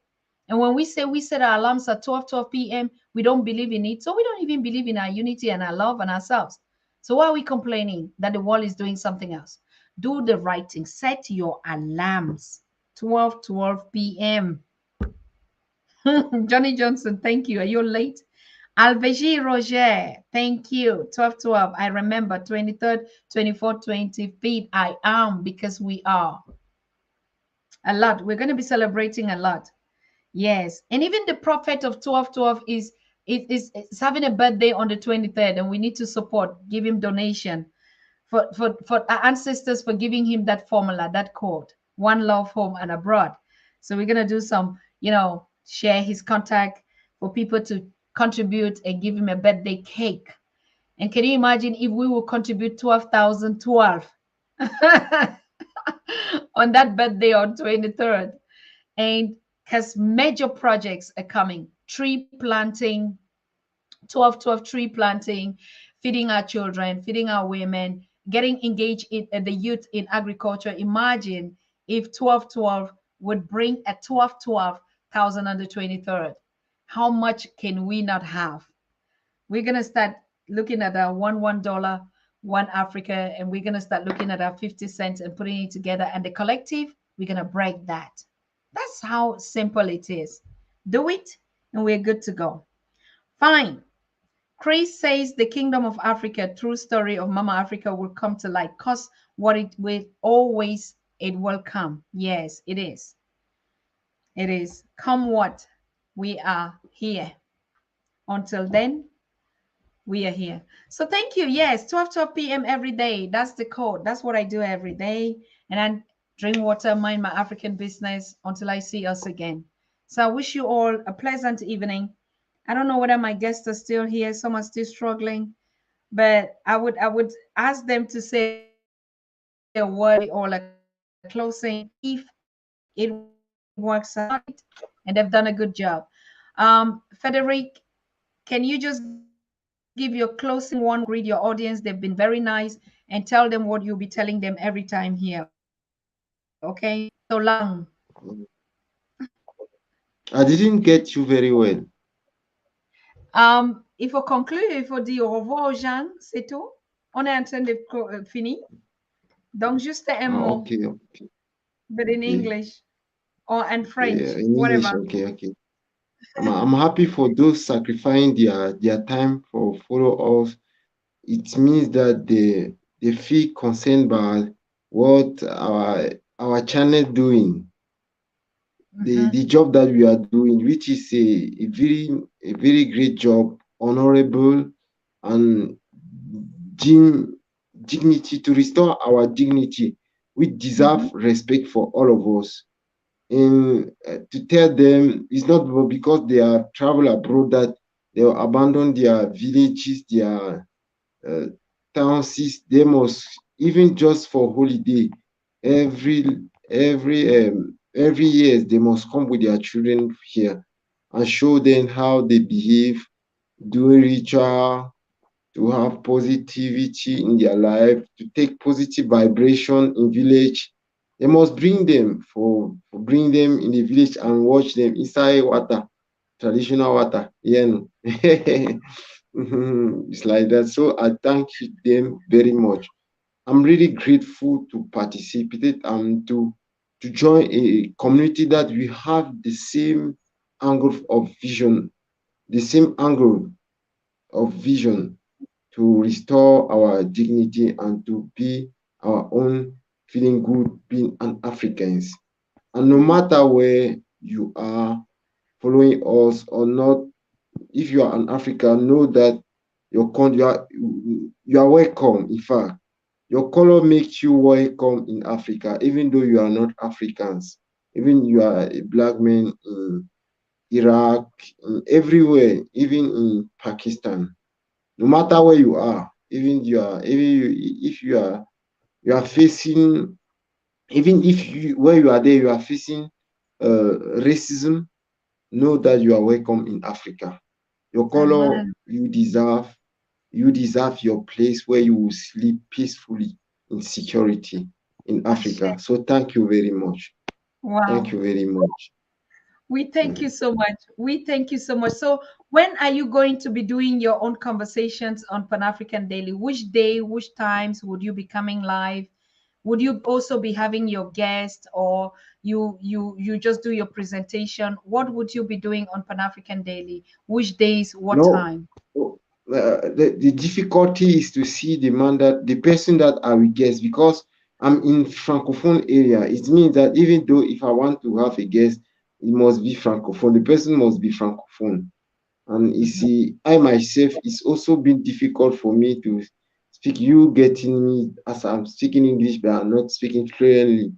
Even though there is word, specific word to demonstrate something, I don't have it inside my mind. You know. Mhm. Yeah, but no problem. You would host your conversation in French for French speaking Africans. It's okay. Okay. Okay, And I think okay, most of us, it's just that we are not promoting it, but we do understand. And being multilingual is also an advantage for us. And that's one thing we used to say: the languages is not a negativity, but it's just that it's open. It's somebody's own. It's not our own. So if we can speak these ones, we can learn our own. So yes, you're welcome to share and to put your own program for French speaking Africans to start joining us, because I think that's the main project that you came for, bringing the voices to liberate also a French speaking youth on the continent of Africa, which is actually in these regions that are very heated. You brought a very important key point. If we look at Mali, Burkina Faso, Guinea, Congo Democratic, all those French speaking, and we most of the wars that we're talking about the continent today are in these communities, and that's why you wanted that we could start doing a program for French speaking to liberate them, to empower them, because they're the ones that are suffering more and they don't get to understand most of our conversations because of the language barrier. So yes, go ahead, choose your own day, your own time, host your own guests, French speaking, fine. Which day? uh, okay. And I have a strong message to send to my young ones with my colleagues. In fact, the message is for them to not to be ashamed to wear their traditional clothes. We are the first ambassador of our culture, us youngs own, not be kissing Western culture, which is even lost in their road. They don't know where they are going Mm-hmm. because they are promoting rubbish. So it's for us now to be ambassador of our culture, to wear clothes of our Mm-hmm. different tradition, and it is essential. It is subtle because it do what we call in French communication non verbale. It Mm-hmm. do communication not with a mouth. You communicate, but the way you are dressed, you communicate. Yes. It means that you can get your Mm-hmm. brother somewhere around the world, and he will say, "That is my brother. Let me get Yes. his contact and speak with him. Let us share." Mm. So it's for them to invite all of them, of our followers, our colleagues, to behave, to take an habitude to wear like this. No matter where you are, when you wear like that, if someone see you, you communicate directly with him. Mm-hmm. Someone will see you, even if they see me, they say that man is francophone. Even if you are Cameroonian, you say that man is francophone, that man is anglophone. For example, When let me explain shortly my history. When I defended with this my clothes, you know what? Because I'm doing telecommunication, my teacher asked me to introduce. I started by my clothes. I say, this show that I'm calling people to come and get me speak, and it bring a lot of positive vibe. Even the man that was following me, my teacher that was sitting down, they start glad. Even when I do a mistake, they didn't realize that I did a mistake, but they were concentrated for what I firstly said. That my clothes is to call for everyone to come and listen for what I'm saying. Mm-hmm. And I go deep inside. When it means that at times it be like say I was not defending something in communication. I was defending my culture, and I Mm-hmm. was happy, very very happy, because it bring me an image, Mm-hmm. and when everyone saw me, the person start laugh. Even teachers just start laugh. Someone take my name, someone every day when they get me, they laugh. We speak together. They realize that I'm mature. And mature, my level of knowledge maybe is on their own, even though I don't want to be considered like that. They consider that I'd have many to to to teach them, in fact, to teach them. Mm-hmm. So it's the message that I wanted to give for all of us, to be proud of our culture, to be proud of our dressing system or way, to be proud, in fact, being what we are, Mm-hmm. not to be high ourselves, not to knock our chest and say, I have France passport, I have German passport. No, that's Mm-hmm. rubbish. But I myself, I will happy to move like this. I'm a Cameroonian, then I can move to South Africa, to Uganda, to Congo, everywhere I like. And I don't need to have papers. I have my brother there that when I reach, they will cover me and I will pass and do what I'm doing. So it's okay with my own. That's that's the village boy. Exactly. That's the spirit. That is it. Thank you. Thank you so much. That's it. When you're from the village, I mean, we know it. That's the language, that's the body, that's the spirit, that's the vibe. That's it. That's everything. Yeah, you don't worry so much. Thank you. Thank you, Frederic. And I want to thank our viewers. Thank you, Kofi Zuma, for showing your face and for being here. Thank you, Marcia. All of you. Yes, Stevie. Just add some saltfish and aki. Wow. So you want people to enter kitchen now, Stevie. Thank you, my people. So we see us not tomorrow. It will not be possible. The day after.